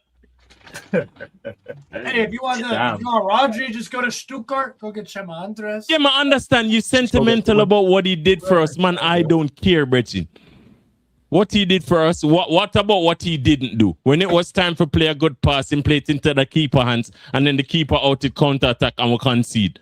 It's like Trent was so wonderful, yeah? How much are we? Where was Trent at the back post? Like 90% of the time when play for Liverpool. I hear that. Let me ask you a question, Lex. Because maybe the chat know, maybe the panel know, but I might not know. But where do you have Liverpool actually finishing this upcoming season? This upcoming season? Hey, listen. I don't think first place. I don't think he's going to be first place. Go on, let's go on. You go on. Yeah, all right. Look. If you put something for floating at the ocean, you can tell where it go? No. That's my part. I have no idea. And frankly, I don't give a shit. Because man, them spend the whole entire summer, yeah? I spend the whole entire summer about Barcola. Brother, man, I hear about Barcola since the start of the World Cup, blood. And all know the man, them can't close the deal. Yeah. So what we're gonna do? Barcola and Munoz. No, I think you're cooked as well, to be fair. Man, them not even. Brother, my G, man, them not even replace Fabinho yet. That's from 2023, blood. And them keep coming out, we don't need any midfield options. Yeah. Lex, I have a question. Do you think this Liverpool squad, and let's keep this on paper, is it more flawed? How much more flawed is it to the slot title winning Liverpool? How much more flawed? Or incomplete, or whatever you want to put it. Blessings, Kels. Oh, what up, Kels? Hello. All right. Go on. They haven't got a right winger that can put up like 50 GA in a season, bro. No, but we don't need the right winger. All right, so watch this. Yeah. We don't need that. We just need to split the things around. So here's what my problem is. Okay. We currently have a manager that we don't have a team to support. Do you rate him, by the way? Who? Iraola. Do you think are you happy with him? All right, in this day and age, yeah, my opinion is it don't really matter if you rate a manager. You have to analyze what he brings to the players that you currently have. So if he's a rigid manager with a system, yeah, and some sort of organization, so for instance, what you realize in our system, we like the active right back, left back, and then we play a high line. That's going to be a problem. Because we kind of set up, it's kind of like United right now. United went from a mid-block last season, and now they're trying to play a high line. Problem is, you still have Harry Maguire on the pitch, blood. Like, low it. Know where you are, blood. Know where you stand. You get me? So then man them say, yo, Jeremy Jackie never looked good on the ball, but you looked a bit shaky off the ball. You know why you looked a bit shaky off the ball? High line, bridging. High line is the killer of defenders, center backs especially. No. And he's already injury prone, so careful. Exactly. No. When you have, a high line with Frimpong and Kirkes. Yeah. It's a wonder when you get every time Newcastle counter attack. Brother, it should be 5 goals. It's just that them man are shit. It should have been 5. Yeah, Wissa ran us ragged here. The only reason he did that is because we are shit. Visa was. So for instance, yeah. All right, United looked a bit shaky against Hull. Why did United look shaky? It's because you start Santos and Tielemans, and then the next midfielder is Bruno. It's not going to work. Go on, carry on. It's not going to work because you know why? If you're going to play those guys, yeah, you need a third midfielder to actually be cohesive with them. Hey, listen, brother, Bruno ain't even cohesive with his own DNA, blood. No, I agree with all of that, but you don't need a cohesive midfield to beat Hull because with the greatest respect. No. Done a decent look, for me was their defense. Quality-wise, you don't need it. Organizationally, you do because it helps. Because what Hull we're doing, we're just sitting back on a counter, and then we don't like. How many of our players know the Hull man them? Man them was skipping past Tielemans and them, and Tielemans probably I wonder, but I never know Hull had players like this. Because man them don't know. It's not like you're in the Premier League and you see Grealish say, you can't commit to Grealish because Grealish gonna kill you. Them don't know. So them just getting slapped and they're like, and then 2 set pieces, boom, boom. Championship football. Like for instance, if you put some of the biggest teams in the Premier right now in the championship, them man would struggle. Yeah. I don't necessarily agree with that, but my point is I hear you. I think Man United's midfield has holes in it, right? And again, we gave them one of them in terms of Santos, right? And I'm happy to give players to anybody else in the club in the panel who actually wants somebody before Thank Tuesday. You for both, huh? You need anybody else? I say that, run it. 50 minutes. 50 minutes. We got a Badia show. We also need a home for Sanchez, so we can talk off camera. You Chelsea fans aren't going to say Waste time with Martinez. Just play Packers. There's one script I want to get to, which is very important. I've been waiting the best part of 90 minutes. Your volume's messed up, Eddie. Your volume's messed up. Go on, carry on. There's one script I want to get to because I've waited the best part of 90 minutes to say, out of respect for Flawless, he's a great host. Big up Sarcasm City TV. Like to subscribe everybody in the chat because can't hear you still, fam. Still can't hear you, Eddie. Nah, we can't. All right, no stress. Go on, carry on. Everybody needs to hear is the fact that Flawless told me in the last show that we did on this show that his attack's way better than mine. You said that first clear, and I think you brought it back to way better. And I get depth. Just depth. Yeah, depth. So like your front three is very good, but yes, our second. What's your second choice front three and third choice front three? I get your second choice and third choice seems to be deep, but where was that deep bag when you needed it against Hull? They had a poor game. Jesus, look at these Chelsea men. Let me respond. Hold up. They had, as I said, they had a poor game, and they will have poor games. But do I expect them to have a poor game going forward? Like poor games going forward? No, I'm hanging my hat on our attack. That's the best part of our team. Don't we think let him land, yo. Let him land 1 second. Let me give everyone let him land. Go. I wouldn't expect him to change his opinion after one game because, like, if you have a strong opinion, it's not going to change after one game. However, like I told you, you're going to finish below us this season, and now you're predicting us to finish second. So maybe you've already considered. No, I said with Emi Martinez. I did right. So when with Sanchez, no. So when it with Emi Martinez, yes. So when it lands, you're okay. I'm going to be right about that. Cool. But also, more With importantly, Emi, because the last time we had the conversation last week, there was no EMI Martinez. Sanchez is the biggest detriment to your team, as I've stated, and he almost cost you that game. He almost cost you that game against Fulham again. It's not. I'm not just going off one game. He's the issue for you, look. Almost. He almost cost me breaking my laptop too, but that day was that too. Yes. So thankfully your laptop's good. Shame you lot got the win, but go on. But the thing is, right?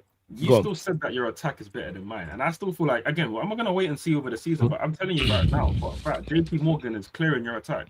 And then you can talk about depth and whatnot. Again, my depth is still Quenda, it's still Esteval, it's still whoever I maybe bring in. Wait. That's why it is no. There's a difference between first choice attack and depth.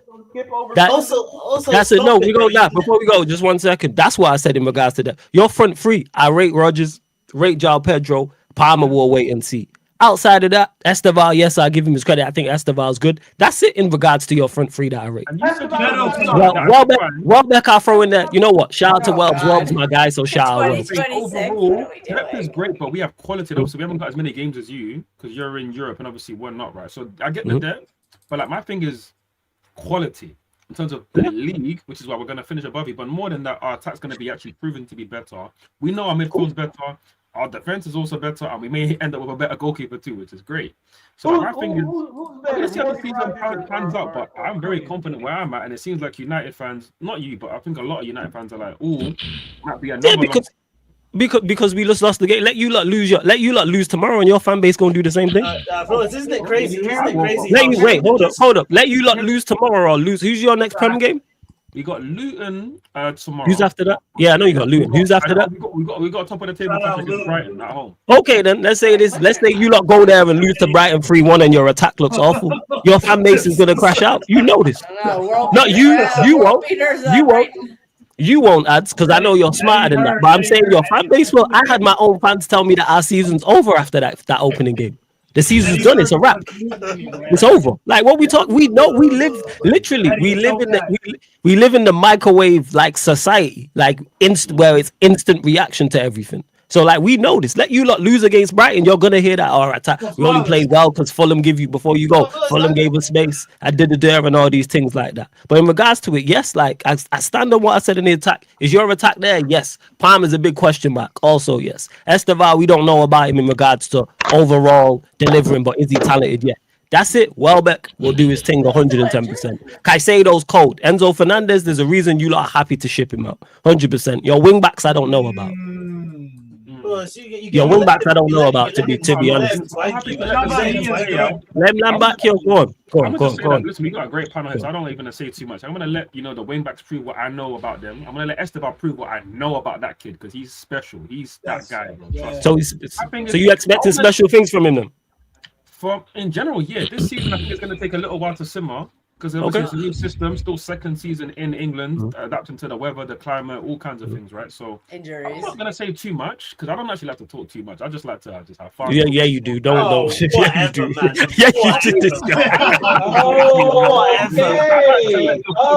Okay, there we go. Fellas, real talk. How did you let this guy get away with this bullshit? You see, no, that is no. Back, you almost jumped off the cliff. No. Put that battery in your back. No, the reason why. No, the reason why, because I'm fair. I'm gonna let ads give him up to just cut him. I'm not gonna just cut him off. Let me land. Can I land now? Can I land now? Please. Can I land? Can I land on my own channel, please? Yo, can I land? Please, let me land. All I'm saying is, me and Ad spoke last week and I've spoke prior. So of course, I'm not just gonna cut him off straight away because that's just unfair and there's no point in having him here. I want to hear what he has to say on certain things. Just one quick question, Eddie. I'm a passionate man. Okay, yo, Eddie, what you doing? I'm trying to caution him.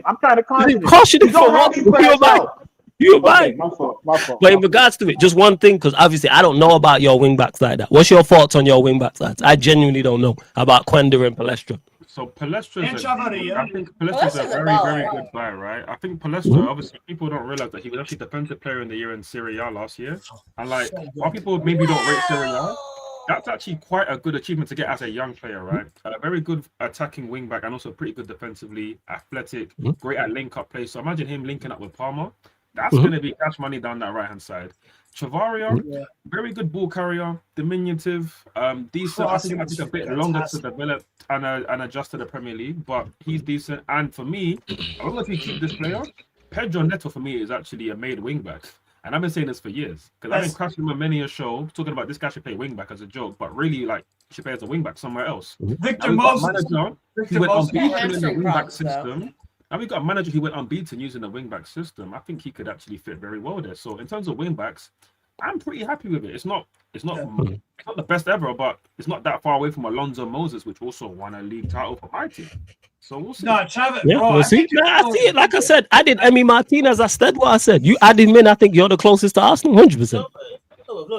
Again, you let him get better if they play Go on, Penrith Vic. because he's better than Martinez in 2026. Go on, Vikram. What did I let add? Because I know Eddie's gonna say. What did I let him get away with? Go on. The defense midfield, I hear it. I'm not even going to argue defense midfield. But what you were talking about attacking depth, and you let this guy mention Gittins, Quenda, and who was the third one? Quenda don't even count because are we adding wing back to attacking in a back? If someone's playing a back three, I don't class the wing back as attacking options, even though they attack.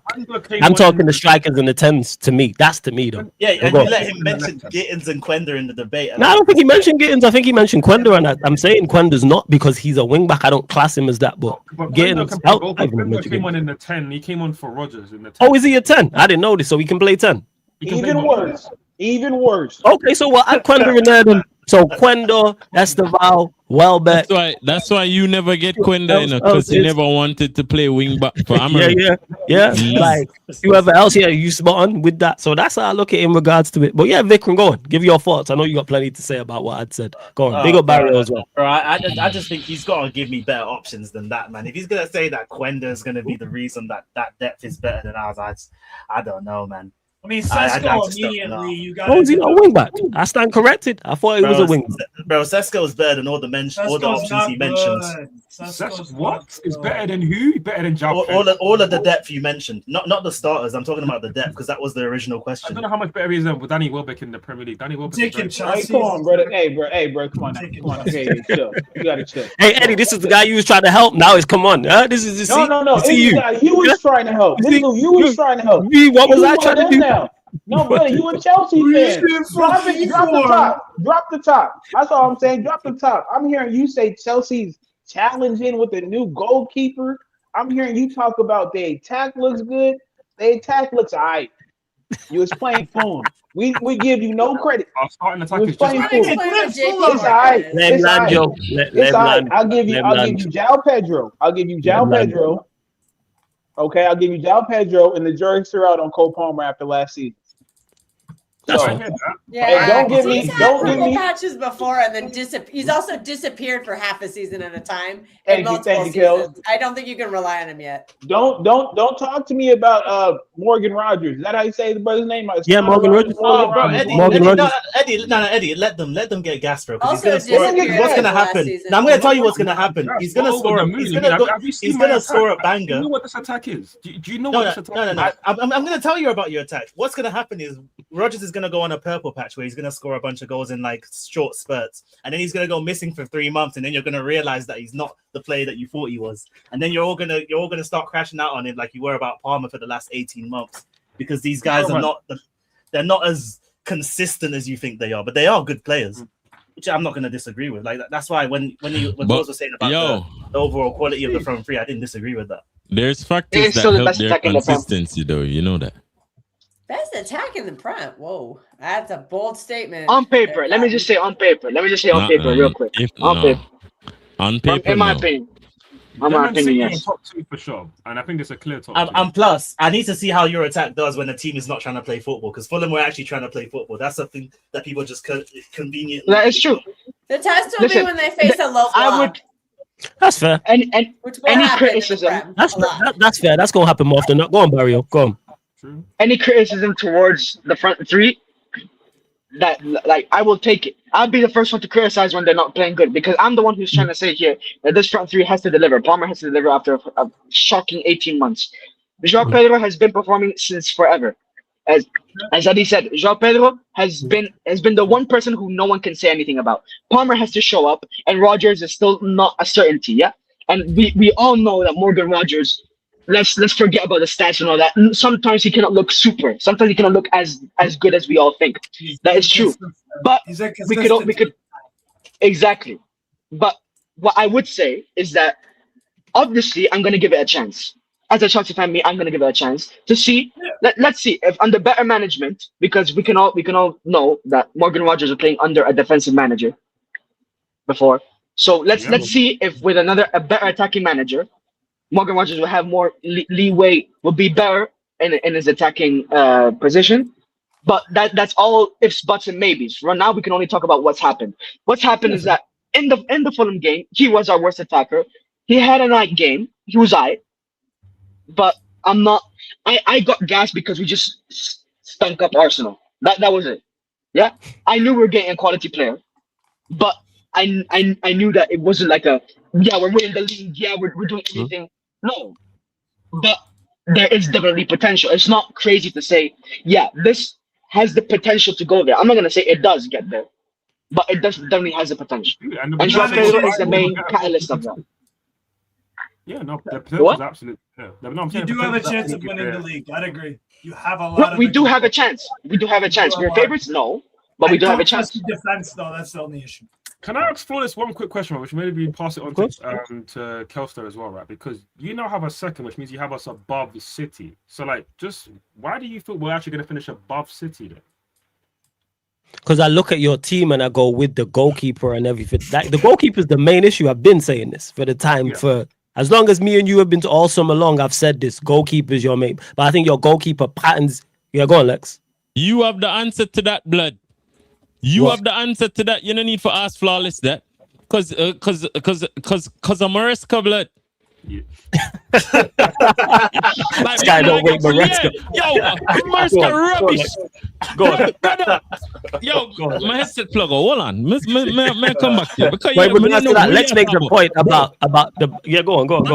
Understand. Yeah, understand. First lineup. What name? What the left back? Guehi. Oh, no. O'Reilly. No, it's Guardiola. No man. Same O'Reilly, man. O'Reilly on the cam him there. No, O'Reilly played in the midfield. On the same place. God damn. Same place. And yeah, man, little bit more advanced, no so because Guehi and who was the brother beside Guehi in the midfield? Anderson. Guehi and Guehi Anderson, and O'Reilly as the back two. And that's all me need to see with this Maresca in the brother. Oh, so you're saying because Anderson and played alongside Guehi? Him don't have no player shortage, and then you bench, you come in and you bench Turkey. All right, bench Turkey. Yeah. Fine. Do the Pep thing and act like you're Pep, but brother, it's not going to work. There was some politics in that lineup. I'm just plus Chelsea was trying to force Nico G out of the club, which they successfully did. So they intentionally started probably the one of the least capable person. But to be fair, I thought Guehi performed well. Yeah, I don't need to see him there again, but for a one-game microcosm, it was fine.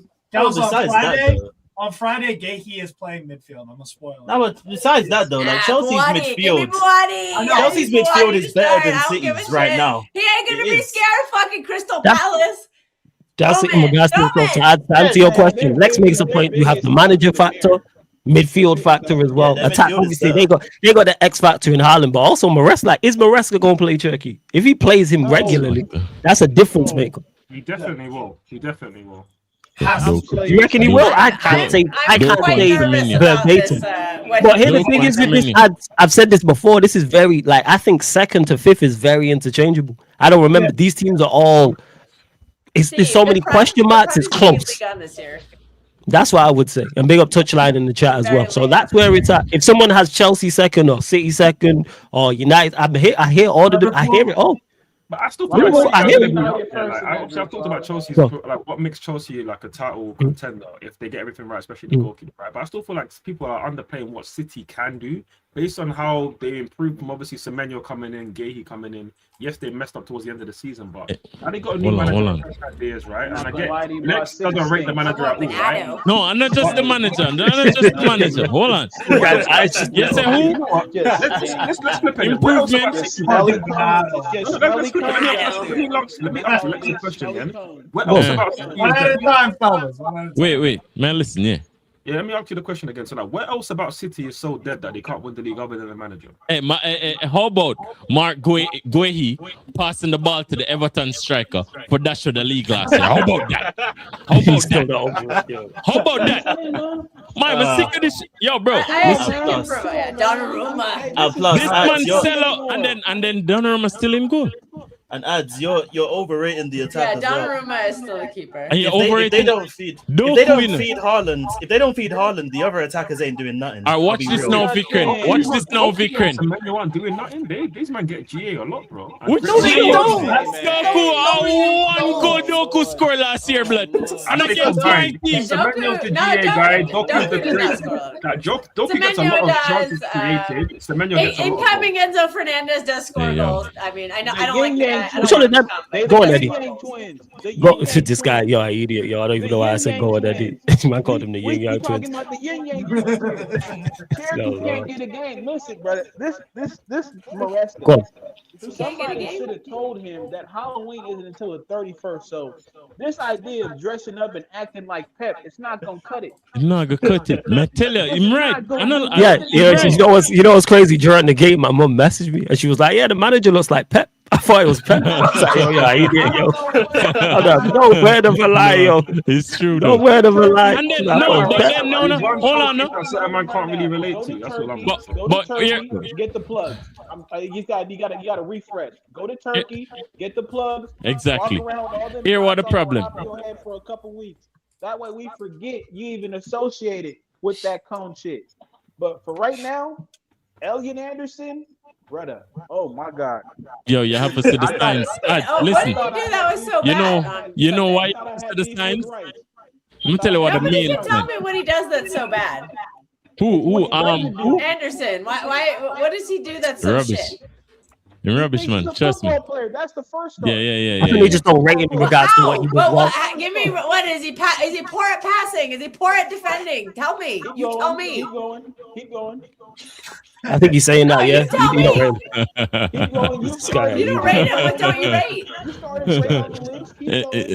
Let's see some more. Yo, Eddie and Lex on the same page. Guehi in the midfield. This better start Guehi in the midfield like him now. Midfielders, and just ship out. Yo, Eddie, your mic's moving a bit mad again, fam. Your mic's moving. Go on, let's carry. He got me thinking. All right, watch it. Again, the Gahey thing had nothing to do with Anderson. They were trying to force They spent 116 M's for Gallagher with a body feint. That's what they spent 116. Nah, don't do Anderson like that. No, man, that's true, man. That's true, man. Hey, yo, look, listen. You know what? The next verdict, Turkey. You sub on Turkey winning the game, yeah, and you go in front of the cameras to talk to Turkey on the field, brother. Leave the Pep gimmick alone. The man just save your bacon. Just allow it, Bridget. This brother not a lot. Yo, and you have to remember, you know, the only reason Pep lasts so long is because Pep is good. City will fire your clock blood. 2 months time, yeah, brother, because you barely win the game. Like, you're not supposed to struggle that much. And the only reason you won wasn't from a tactical brilliance. It was because Turkey just came on and used his brilliance. Why? Because you're not brilliant, Mr. Maresca. Our striker, no, but City have a lot of match winners. Whether you like it or not, City have a lot of match winners. They do have a lot of is a proven match winner, right? And besides that point, with Maresca, right? Listen, I've watched Maresca obviously more than most people here, right? Because obviously I'm a Chelsea fan, just like Barry or Malatelli, of course. We've watched. I'm sorry you went through that, boss. And I know. You're sorry I won a Club World Cup. Has anybody else won that? Yo, carry on that. Champions of the world. Champions of the world. Let's your hands.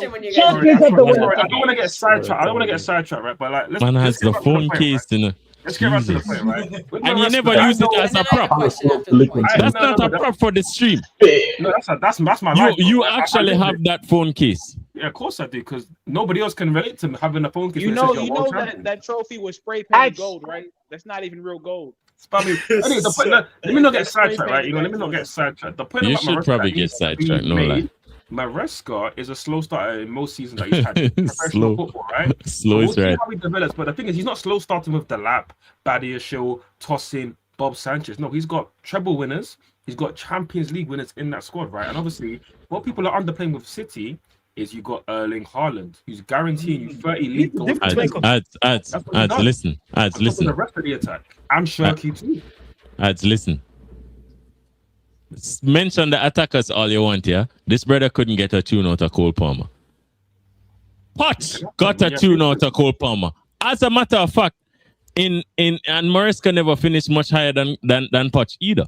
I just think the only difference between Potch and Maresca is that Maresca is more organized from a defensive point of view, and Potch is just more of a willy-nilly, yo guys, go out and do your thing type of guy. But at the same time, when the printer prints the paper, it's just two.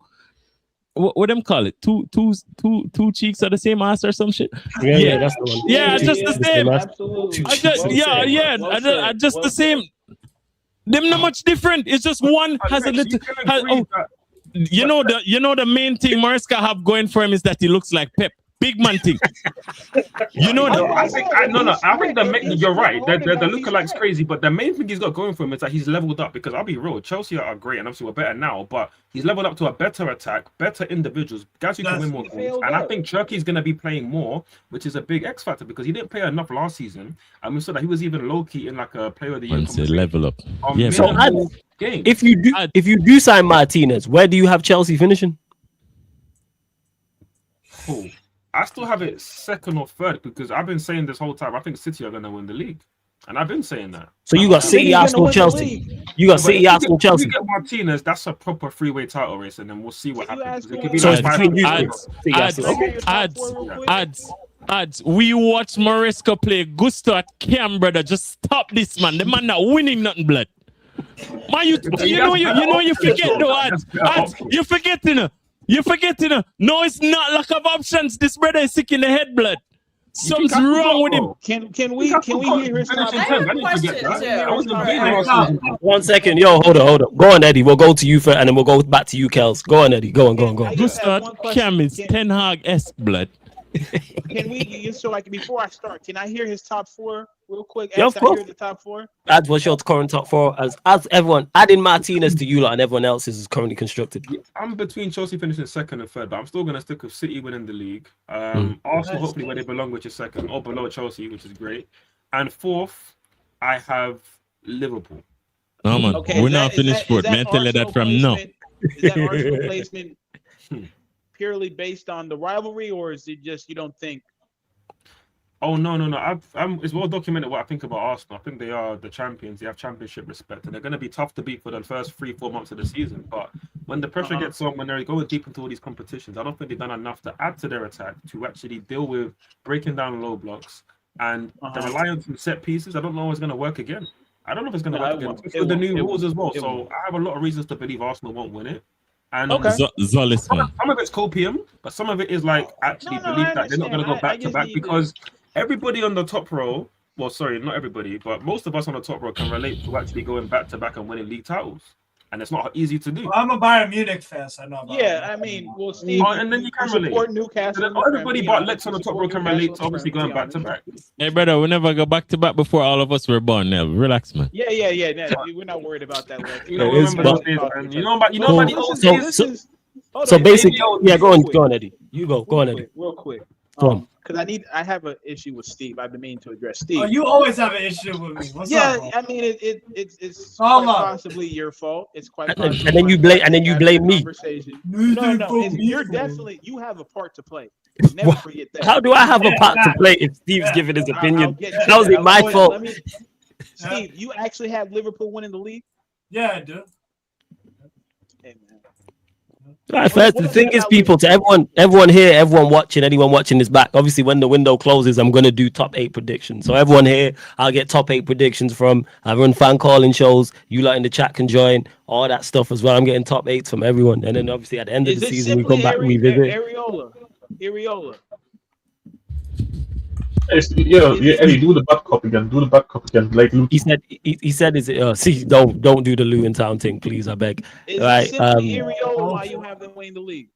Yeah, he's saying, "Is it Iriola?" Is yes, I think Iriola does a lot of. He rates Andoni like that. Yeah, and I also think that guy. God damn. Steve, wash your face with water, man.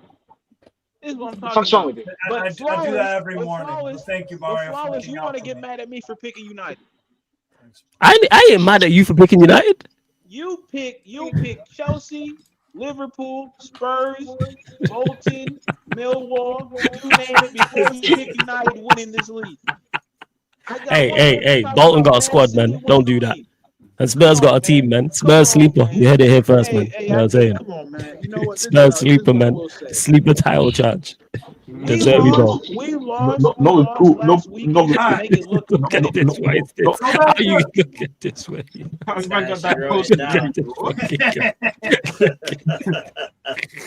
This is outrageous, yo. See that? What did it say? You say, oh, see, hey, there you go. Show him again. This is why no one likes you. Hey, put that shit on a t-shirt, my boy. Put that shit on a t-shirt. Yo, Flawless, run it. 16 out of 10, put that shit now. You got it. You just, he probably sell more. You know what I'm saying? He probably sell more. Big up to everyone that bought the 16 out of 10 tees as well, man. You know, real ones. Put some money in your pocket. Right now, we're trying to put the money in your pocket. Yeah, big up everyone that bought them 16 out of 10 tees. Real ones, man. You know what I'm saying? They sold well, man. Big up. I'll leave y'all with this. We lost this week just to make it competitive with everybody else. We need to give y'all a head start for what United decide to do. Let's go. This is what's going Let's go, on. Steve. This is the Big up, man. Steve, show again. Nah, put it on. Hold up. Go on, Eddie. Carry on. Hey, don't do Oh shit. Yo, don't do a control and be shirtless. Are we gonna let that land? You said you got mauled by the Tigers on purpose to let us. Yeah, that's what he said.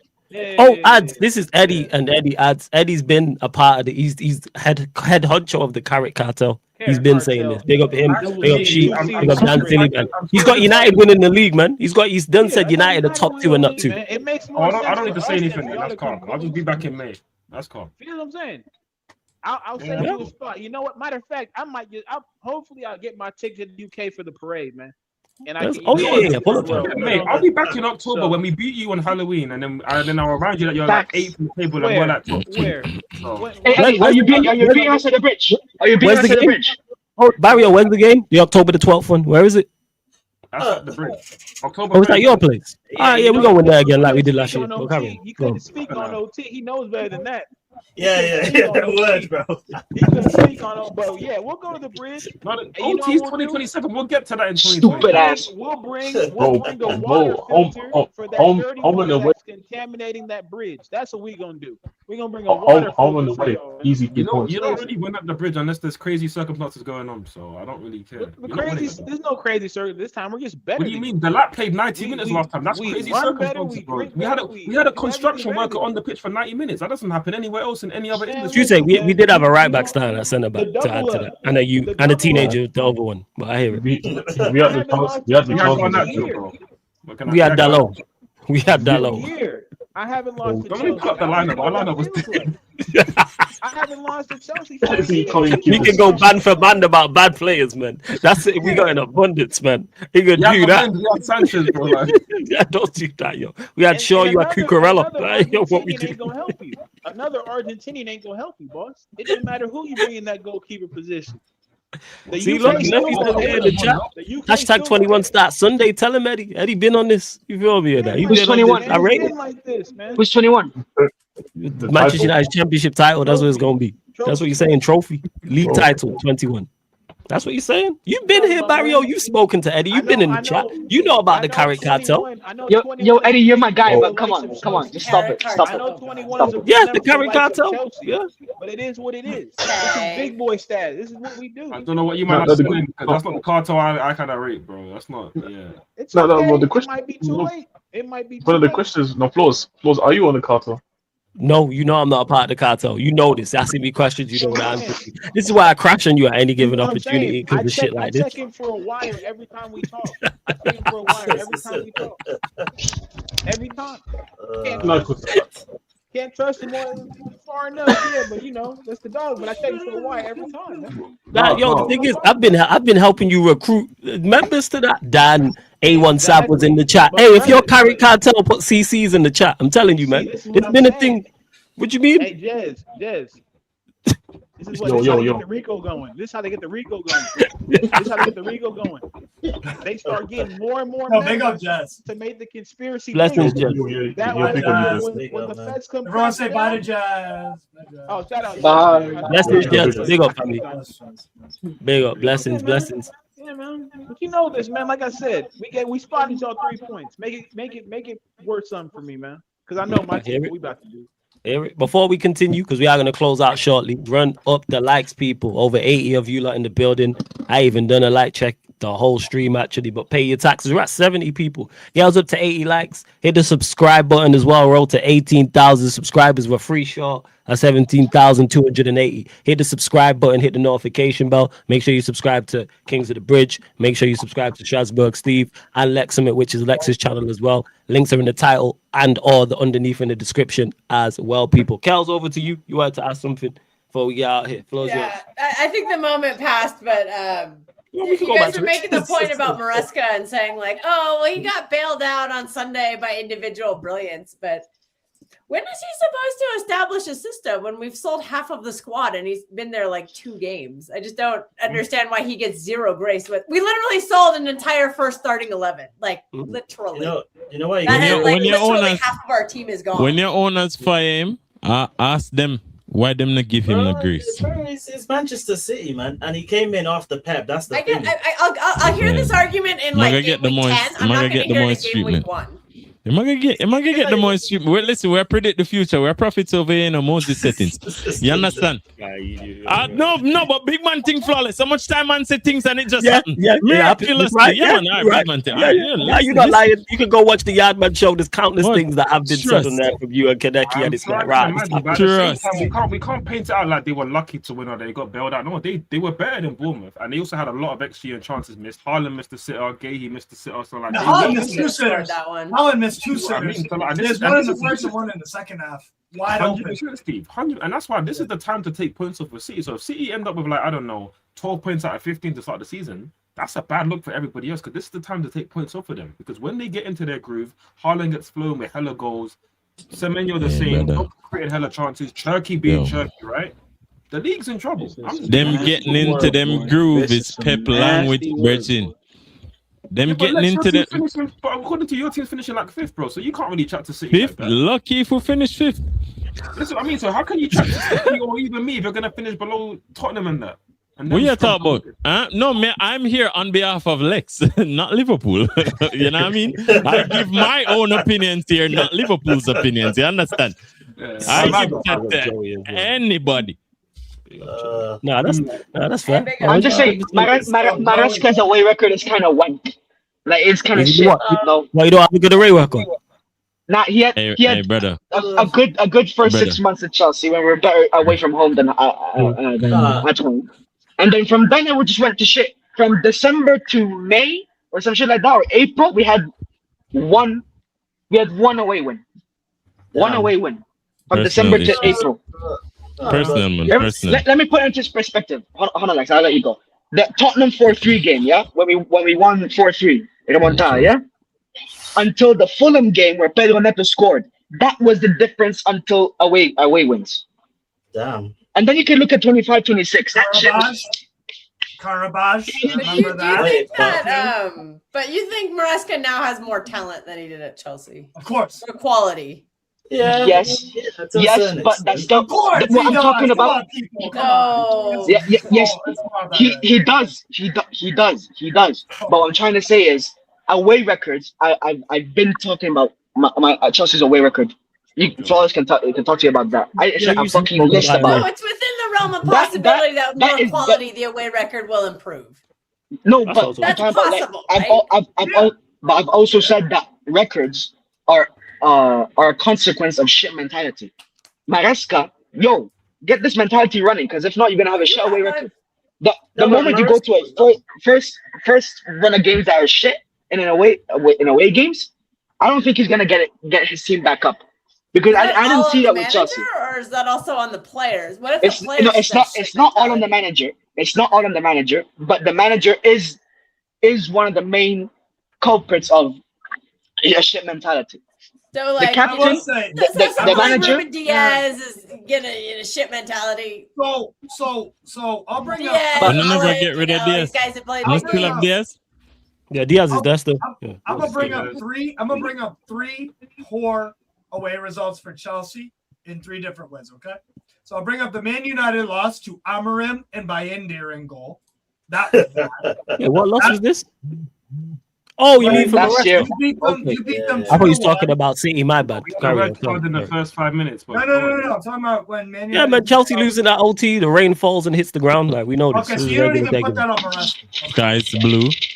Yeah, the sky's blue. Yeah, right. It's all of that. Normal settings. Yeah, all of that. Normal settings, man. And you're a bitch. Normal settings. Normal settings. You don't need to remind us. You don't need to remind us. Let's Steve go. Let's Steve go. You don't need to remind us of the past. Let's Steve go. So Barry, that Man United away loss, was that more of a player thing or was that Maresca? That was a player thing. Sanchez got a red card. Whoa. We're forgetting that game. Maresca had like 3 subs in the first half. He had shit game management in that game. What we're talking about? Yeah, he did make terrible subs. Maresca did make terrible subs after the red card. He did. Listen, jump off the train, it's like a crash. But we can pass on Maresca all we want. At the end of the day, he's still a good coach, right? If you don't like it or you don't have to agree, actually. But for me, I know good coach, Nottingham Forest, West Ham, you know. Coach great managers too when it mattered most in cup finals and that. Again, can anybody relate to beating PSG in the last 2 years properly? Is this based on no, the club? I can. Are you just saying Mario can? A lot of you man cannot relate to like. Wait, what do you mean? We beat PSG. We beat PSG. Last 2 years. Of course, we beat PSG. It was. Yeah, we won at their home 1-0, and then they came at our home and won 1-0, and then we lost. Had like 30 shots. You had like 1, and you scored that 1. But I don't know how you did it, but you did it. But we won. But my thing is, no, but then you got knocked out. You never, brother. In your soliloquy, you never said. You asked if we won. We won the game. It's done. You never said how many shots we had. It's just another 1-0. It's just a one love, and then they won on penalties. They knocked you out. Just like they knocked out flawless team if they ever played flawless. Yeah, but brother. But where were you? You weren't. What? Are you in the Champions League? You 1 game a week, brother. Like, stop this, man. My thing is talking about it's fine. We beat PSG in their best moment. My overall point is, regardless of whether you rate Maresca or not, he's still a decent enough coach. And the most important thing that kills you is made. Yo, you know, City have a great attack. They have great players. Decent enough coach. I think they have 2 great attackers. I'd say I think they have 2 attackers who, if they're on it, they can fight. They do have 2 attackers that, if they're on it, can fire them to a league title. Hence why I wouldn't write them off. With Haaland and Turkey, you have a 10 and a 9 who can do the business. Semenyo can contribute. He can contribute. I'm talking Haaland and Turkey. That's what I'd say. I would. That's who called him a scrub. I said he can contribute. That's not a what's it called? 10 goals for us. That's not a criticism. That's more than contributing. Kels, saying that he can contribute. No, saying he can contribute is not a criticism, but he's not Cherky and Haaland level, is he? No, but he's still. So that's the difference. I don't know why that wasn't a criticism. Kels, it wasn't a criticism. What I was saying. Sounded like one. Sorry. Yeah, I know it was. No, you don't have to be so defensive. Saying he can contribute is not a criticism. He's just not Haaland and Cherky level. That's all it is. Because I'm talking about the difference maker. For somebody like. Can I hear? Like who would like he can contribute? He can like Guardiola can contribute goals as a center back. Like that's how that. No, I'm talking. It's not just a goal thing. It's not just a goals thing. It's about his overall play. Like Vardio, of course, can contribute to you, but in different ways. But saying Semenyo can contribute is not a shot. But Vardio will give you. I don't know how. I don't understand how the word contribution is a slight or a diss. That's a positive. Because you have players who have better players, and they tend to do more than just contribute. You know. But they have a lot of no, he's just your best winger. No, he's just your best winger because the rest of your wingers ain't good. That's why. He's miles clear of Doku. And who else you lot? Doku's not good. No, he's not. No, he's not. No, exactly. So what we talking about then? So yes, him being your best. Wait, of course, of course, yeah. Like of course, Semenyo is your best winger because you have no wingers. So of course, but yes, he can contribute. Now, can he do more than that? Potentially, is waiting to be seen in regards to lead you to a league title. Winning a league title and contending for a league title is different from what he's been doing. I rate Semenyo. I think he's a good player. He's gonna be one of the main guys. You think he's a good player? Not if he gets sent. If you all right. So here we go. If you sign Ndai and it's Ndai, Haaland, Cherky, and Semenyo, who's your worst attacker? Doku.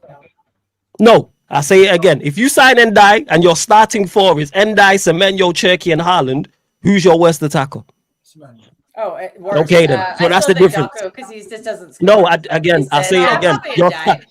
Your starting four. Because you've been linked to Ndai. So if you Manchester City start Ndai and your starting four is Ndai, Semenyo, Cherky, and Haaland. Cherky in the 10, Haaland the 9, Ndai left, Semenyo right. Who's your four? Who's the worst out of that four? It'd probably be Ndai. Okay. That guy doesn't score. Well, go on, carry on, man. He doesn't assist as much. Right, at least cool. Doku racks up the assists, and so does Turkey. Cool. Turkey also. I didn't mention Doku, but first. All right. But go on. He was going to say something. I wish he scored more goals, but I think he had like 12 assists last year in the Prem. So I don't remember the exact number. He had 5. He does create a lot of Yeah, chances. He had 5. Oh, he had 5. Never mind. I was way off on that number then. He had 5. Bro, I don't understand this. I don't understand this going to like life and death to defend Doku and Semenyo. I don't understand it. The Yin Yang twins. It's just and the thing is that's crazy about it, Vikram. It wasn't even a criticism of him. I think I don't even understand. I don't. I think he's a good player. I think he's a good player. Yeah, it's all right to say that they're good players, but to say that they're not to say that they're not Cherky and Haaland. To say that they're not Cherky and Haaland level is not a criticism. Because he can't score tap is rubbish. Vikram, that was my point I was making in regards to Haaland and Cherky are two players that are of the level that even if the rest of your attack is not on it or the rest of your teammate on it, they can take you to a league title. Like they're that good. That's the point I was making. Like those two separate. Those two can be. And they're just no, because they didn't. Big game You know what I'm players. saying? They're big game players as well, Don't forget man. Nico O'Reilly. He's pretty good at that in those I think Gay's really, really good. We all know Donnarumma's really, really good. So they got a lot of really, really good players. But Wadi is a great pickup for me too. So they got a lot of really, really, really good players. Yeah, they do. Really good depth too. Anderson's still a really good player. Yeah, they're not going to fall off. They're not going to fall off. I actually rate Anderson. So people should. Yeah, but all right. Let me tell you what the problem is with Anderson. What he did for Nottingham Forest, he will not be able to do for Man City. Because he will not be able to play the same role as Man City because it's a bigger team, it's a more organized team. And his strengths are to have essentially his own way. So, if you have him in a disciplined team, what can you expect from him? Can you expect him to receive the ball off the defenders, turn in midfield, or make passes and them things? Nope. I think that'll be Wadi's job. He's an underrated technician. He's an underrated technician. He's not no technician, man. Hey, you're one of them man that rate Enzo, don't you? You're one of them man that rate Enzo, don't you? Just tell me. Just tell me this right now. You're one of them man that rate Enzo, don't you? That's his midfielder. Big man. Just from how you talk, I know you rate Enzo. I already told you, bro. You saw Anderson do a body feint and he got excited. That's what happened. No, I'm saying for an English baller, he's actually a good technician. Yeah, exactly. You answered your own question. He's got a bit more than that. Just like him say a while ago, Merska is a decent enough manager. Him always ever telling her. Him always give himself, man. Because him now say, Merska's gonna do the job. He's amazing. No man say he's a decent enough manager with the talent that he has. Cool, but he's gonna look very, very good when he wins the league, bro. That's what I'm telling you. Because they're gonna win the league, or we're gonna win it. Because Arsenal are not gonna win it. I'm telling you this. Damn. So you got City first, Chelsea second. At the moment, I have Arsenal second. Wow. Until we finish the Where window. How can you say if City don't win it? No, Chelsea Arsenal are going to go back to factory setting because this isn't a prediction. This is a spoiler. Arsenal don't ever go back to back. Paul Heyman I'm with you. I want Arsenal to win the league. I'd rather you lot than them two. I ain't going. Them have like 9 real talk. Them have like 9 centre backs. Hey. Hey, And them Abs, these guys act like them have a striker who's a centre back. These guys act like the Premier League is never won by not the favorites. I don't Literally. get it. They act like the Liverpool shout.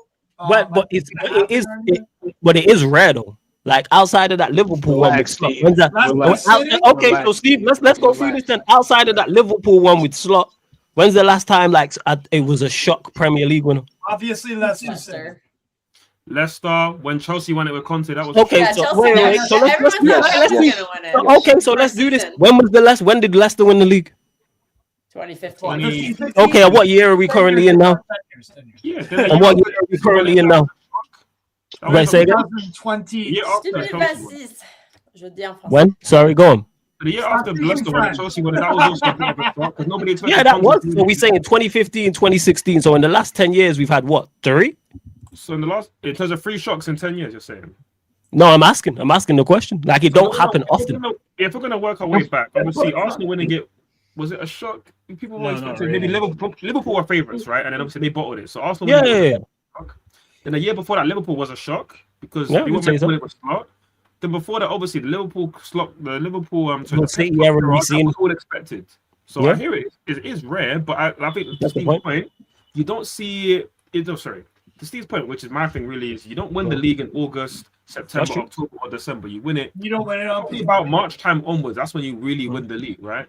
So I feel like something could happen where we don't expect it because everybody's like, "Oh, how can you predict Arsenal to win the league?" It's like the league isn't one. Because they're the best. Before you go, Victor, no, just in regards to this, but we like general consensus. We all say outside of Arsenal fans, we all say the Arsenal team ain't all that in regards to their attack and how they play, etc. So if they didn't win the league, would it be a shock?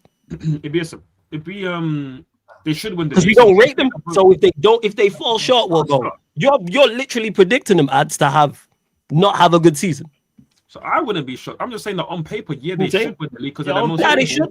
Yeah, I just don't think they are. I just don't. No, but it goes back to what you were saying before. The reason it's a shock to these people is because they're still stuck in 2006. We're in 2026. People need to wake up. Football's not what it was. These teams, there's not a big gap between the elite teams and the rest of everyone else. There isn't. There's no team that you can go and look at. Oh, this team is unstoppable. Even PSG, they're not unstoppable. They're just one of the better teams right now. They're one of the best teams. They're not unstoppable. They're not unstoppable, but they're the whatever the word is. Okay. Put it like this. Put it like this. 2015 Barcelona. That's unstoppable. The Real Madrid. That's why I put PSG. I put PSG the level below that. Yeah, whatever the word is to describe, I don't know what the word is. That's my point. They're the level below unstoppable, which is an extremely high level, by the way. Yeah, there aren't any unstoppable teams anymore. It doesn't exist. So the gap. Let's say the best Man United team ever, best Liverpool team ever, best Barca team ever, best Real Madrid team ever, are like 1A. This PSG iteration is 1B. Yeah, which again is not a slight because this is they perform at a ridiculous level as well. No, Chris. And being a 1B and being a 1B side is we'd all take out none of our sides. I would say right here we'd say a 1B. Yeah, we would take two. Hell no, any of our sides 1B right now. Nowhere there. We would take 2 Champions League wins in a row, 2 league title wins in a row, a Coupe de France. Yeah, they go if they carry on their dominance. They go into that bracket though. If they carry on their dominance. Super Cup. They just won Super Cup as well. Fucking back to back. But my overall point. The only thing that they have missed out on is Coupe de France lately, and the Cup to mighty Chelsea. But it goes back to my overall point. To who? Mario. The gargantuan Chelsea. Yeah, cool, man. Whatever. But it goes back to the overall point that like. Oh my god! It goes back to the overall point though that if you say that a team can win the league besides Arsenal, it's not that crazy. It only sounds crazy. That's what I'm saying, Vikram. So it's not a shock then.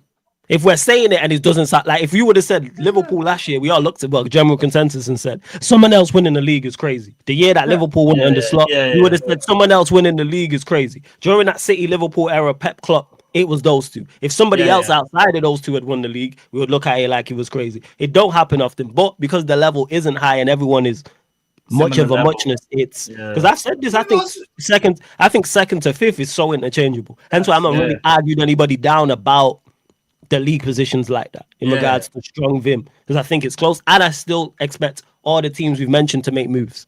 I think everybody the signs last week more. of the window. Yeah. Yeah, somebody signs at least. I think at least one player goes to each one of these yeah. clubs. 100%. I mean, Man 100%. City are definitely going to be signing at probably at least 2 or 3 more players. I hope they don't get Ndai. Because Ndai a baller. Yeah, still. that's jarring. Yeah. I ain't trying to see it. Yo, one thing about Man City though, are they? Go on, What? Mario.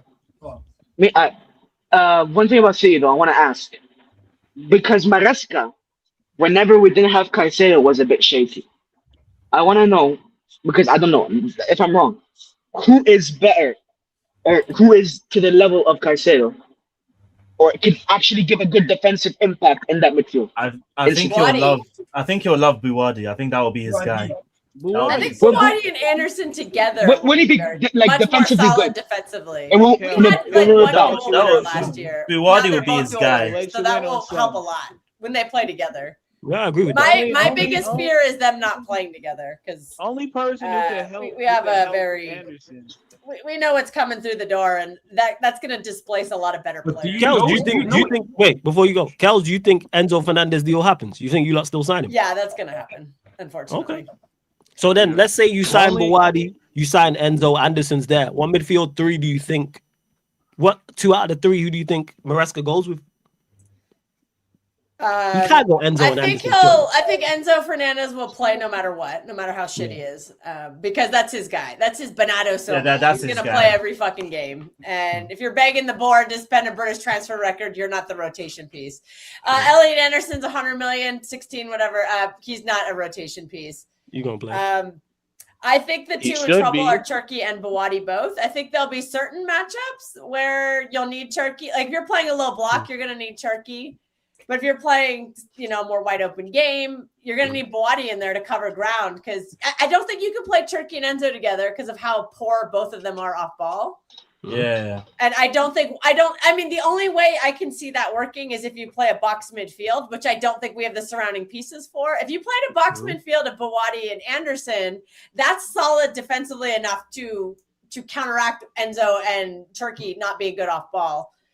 There's another possibility that we have seen a tactic from Maresca where he inverts a fullback into the middle, and Buwadi has played as a right back kind of in that role a little bit. So I could see a scenario where Buwadi starts as the right back and inverts into the pivot, kind of like we saw with Reece James under Maresca and Malo Gusto a little bit. I could see that happening in some games.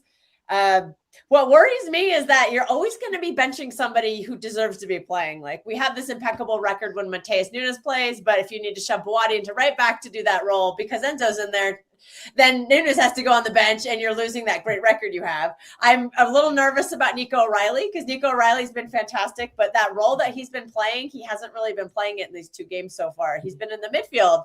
And our midfield's about to get super crowded, especially with an immovable force who's not going to ever get out of the lineup.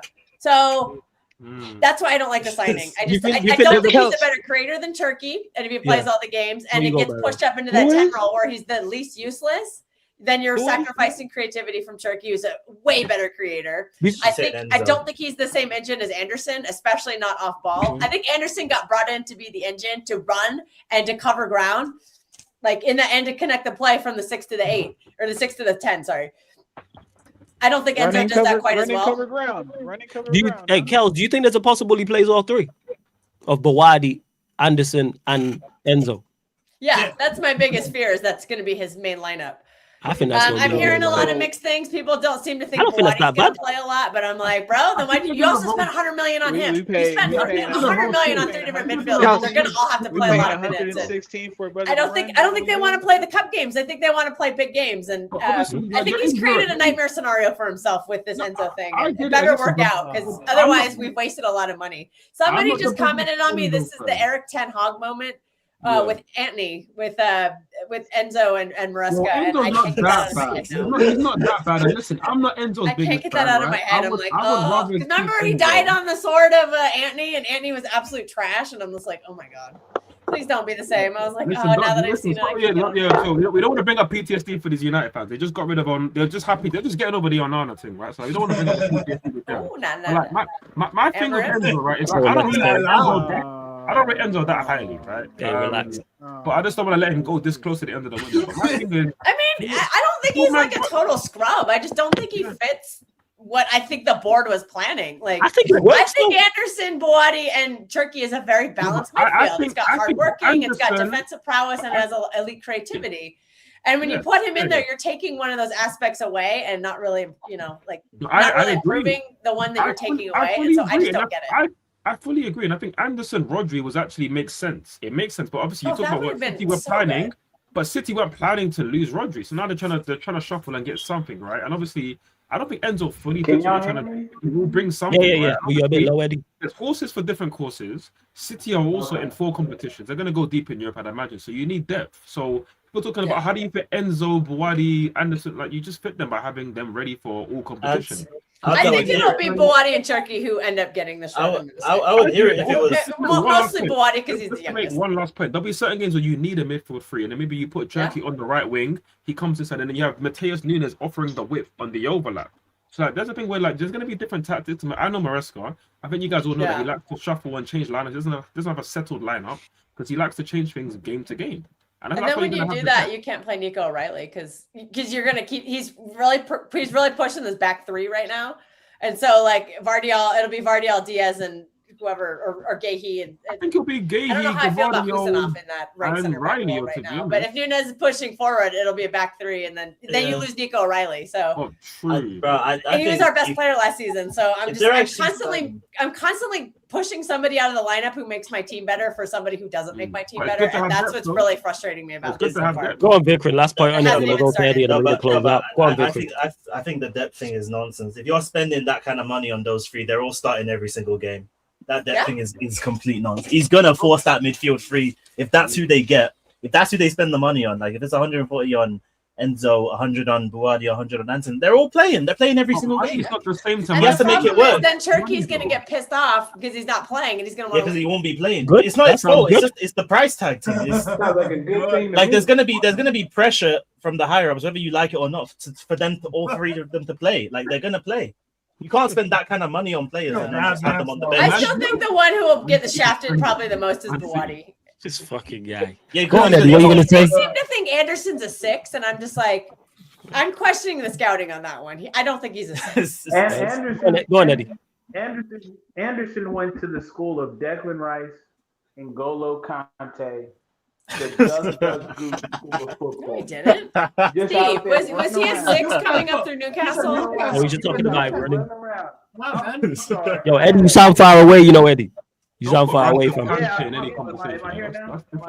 Go on, say something else. 1 second. Go on, say something else. Yo. Yeah, that's better. Go on. I figure I can turn up your mic from this side. Go on. Okay. I'm struggling. Because people are breaking down their teams, and I feel nothing. I feel no fear whatsoever. Boadi, I pray for my African brother when he goes to that midfield. I really do. They're gonna throw the kitchen sink at that boy. It's not that he can't do it. It's not that he's not. It's that he's not ready to do it. Especially if you're trying to get your title back. Now, Chelsea, again. No fear whatsoever. Bunch of NPCs. And mind you, are we sure they're actually making these transactions with real money? Yeah? Yes, we sold half of our squad. We've raised. I think we've sold like 500 million worth of players. We have real money. 150 mil. And we have an oil sugar daddy. So get over it. That's not true. I was talking about Chelsea. I was talking about. I was about to say this is Manchester City's transfer kitty right here. Oh, that's crazy. I just leave y'all with this. We spotted you 3 points. Prove me wrong. We spotted you 3 points. Prove me wrong. I think you're suffering from what they call CTE after the Tigers mauled you on game week 1. So you'll be fine soon. You'll be fine. Right now it's dark. Only one of us was putting up some manual prop today, brother. That's what I will say. So that's all you know. All right, people. Team of the season. Hold that. Big up to everyone that's locked in, man. Hold that. You lot run up the likes, subscribe. You've been here nearly 2.5 hours. Big up Casually FC for the raid as well, man. Big up my guy Marshall for the raid every single time. I even spoke to him. I already know he's got Chelsea winning the league. But make sure you lot go subscribe to Casually FC as well. Run up the likes here. Subscribe, Sarcasm City TV. Pay your taxes, your ad share, your channel. Let them know where they can find you. All that good stuff. Yeah, no, find us on Kings of the Bridge. We're doing a lot of good stuff. The watch along was crazy for game week 1. We're gonna do another one game week 2 for Brighton, top of the table clash and that. I'm here just enjoying the ride, man, because it was a long last season. It was dark, and now we're in the light. So we're gonna have a good season. But yeah, always gonna be on the show when I can because this show is cold, man. So big up yourself, big up the panel, and big up the chat for sure. Blessings. Steve, shout out your channel. Yeah, Strasbourg Steve on YouTube. Kels did Leon Fenerbahce watch along today. Of course, Leon fucked up. But hey, Vikram. Sorry, that turned into a city chat. Wait. Actually, No, we ain't starting this. No, you can talk about it afterwards. Shout out Strasbourg Steve and go. We've been here 2.5 hours. I'm not hearing you lot argue about Malik Fofana. Go on. I thought he was man of the match for Leon. Don't say that around here. Don't say that. Anyways. Go on. Great hair. Got stuff on the weekend. Long's Strasbourg. I'm actually going to do a Middlesbrough watch along Saturday morning. Middlesbrough playing West Brom. That scheduled. Yeah, Middlesbrough got a lot of Americans there, so I'm going to go check them out for sure. Sebastian Berhalter. Saturday, I'll probably actually join you, Flawless, for the Newcastle Spurs. Are you doing that, I'm assuming? Am I doing? I don't know if I did it. It's a 5:30. Oh, you better hope Carmish can't play in that game. I'm 50-50. I'll let you know. I can't remember if I added it. I don't think I did. I'm 50-50. I don't know. Okay. Well, I mean, you're gonna get packed up. What time is it? What time is that game? Who's getting packed up? You know what? I might just do it. You lot getting packed up. Your side piece. Right, yeah, whatever, man. Just continue shouting out your channel, mate. I'm motivated to watch along. He's listing out every watch along for the next 10 days. Right. No, just here all night. On Sunday, I'm gonna probably do Aberdeen Rangers, unfortunately. Then Paris FC, Nice. Fuck yourself. Then Como Napoli, and then I think the late game is Lazio Genoa. So that's what I got coming up on. So Steve's got a whole heap of watch-alongs going on. Make sure you subscribe to Strasbourg Steve. Good way to summarize it. There you go. Subscribe to Kings of the Bridge as well. Kels, you're over there doing great work on True City Fan TV. Let them know what's going on. I think Pat and I are going live tomorrow. We're not sure yet, but I'll be live on Friday for the Crystal Palace watch along. Yeah, there you go, people. So yeah, make sure you lot go check out True City Fan TV, where you see Kels and you'll see Steve from time to time. Barrio, anything you want to add quickly before we close out? Pray for me tomorrow, cause I'm a confess to my milk that I like her. So yeah, I hope it goes well, man. Genuinely, I hope it goes well. You know what I'm saying? I'm sure it'll go fine. You're a talker. Go on. You're getting more than the Tigers, more than the Tigers. You're getting more than the. Okay. All right. Victor, anything you want to add before we close out? Quickly. We'll see these lot on Sunday, innit? Yeah. Oh, look at these lot. It's ridiculous. You know what? Yeah, you can just stay. You know what? I get why. Yeah, you're just picking him up. You know, he's smart. Ain't trying to see him anyway. When I do this, it's because I'm a cougar now. Eddie, anything you got to add, Eddie, before we close out? Trying to kick me out for the Tigers, like cougar time. Shout out to the panel. I kill flawless. Shout out to Ads. Is Ads he in the back? Nah, Ads, he had to chip, but shout out Ads, man, every single time, man. Okay, yeah, shout out to Ads. It was good seeing him on here for the first time, and yeah, y'all pull up, man. Every time, hit the like, support everybody else's channels up here, and yeah, man, we'll see y'all next time. Yo, you know, I don't know if Lex is there. Yo, Lex, you there? But you like, make sure you subscribe to Lex's channel. I forgot about the snow bunnies. Good point, Killer. Good point. Anything you want to add, Lex? Yo, hey, anything you want to add? Listen, quick football, Bridget, man. I have nothing to add. You'll be all right, man. Liverpool will be good again, man. Good again, win. Yo, I don't know when. You won the league unexpectedly the last time you won it. I'm not saying you're going to win it this year. I'm just saying, man. You don't always win trophies and stuff. Even when you bad, you always pick up trophies. Yeah, Bridging, but you understand? The man them not do what them need for the bro. I mean, I know. Yeah, man could just see what going. All right, cool. 'Cause- All right, people, we closing out. We heading over to the gaming channel. We'll be live on there shortly. GTA settings, so we running that over there. But big love to everyone that's locked in. Don't forget as well, AMC, you're a killer for that comment. I just read that. Yes, but you lot, make sure. Sorry, that comment took me out.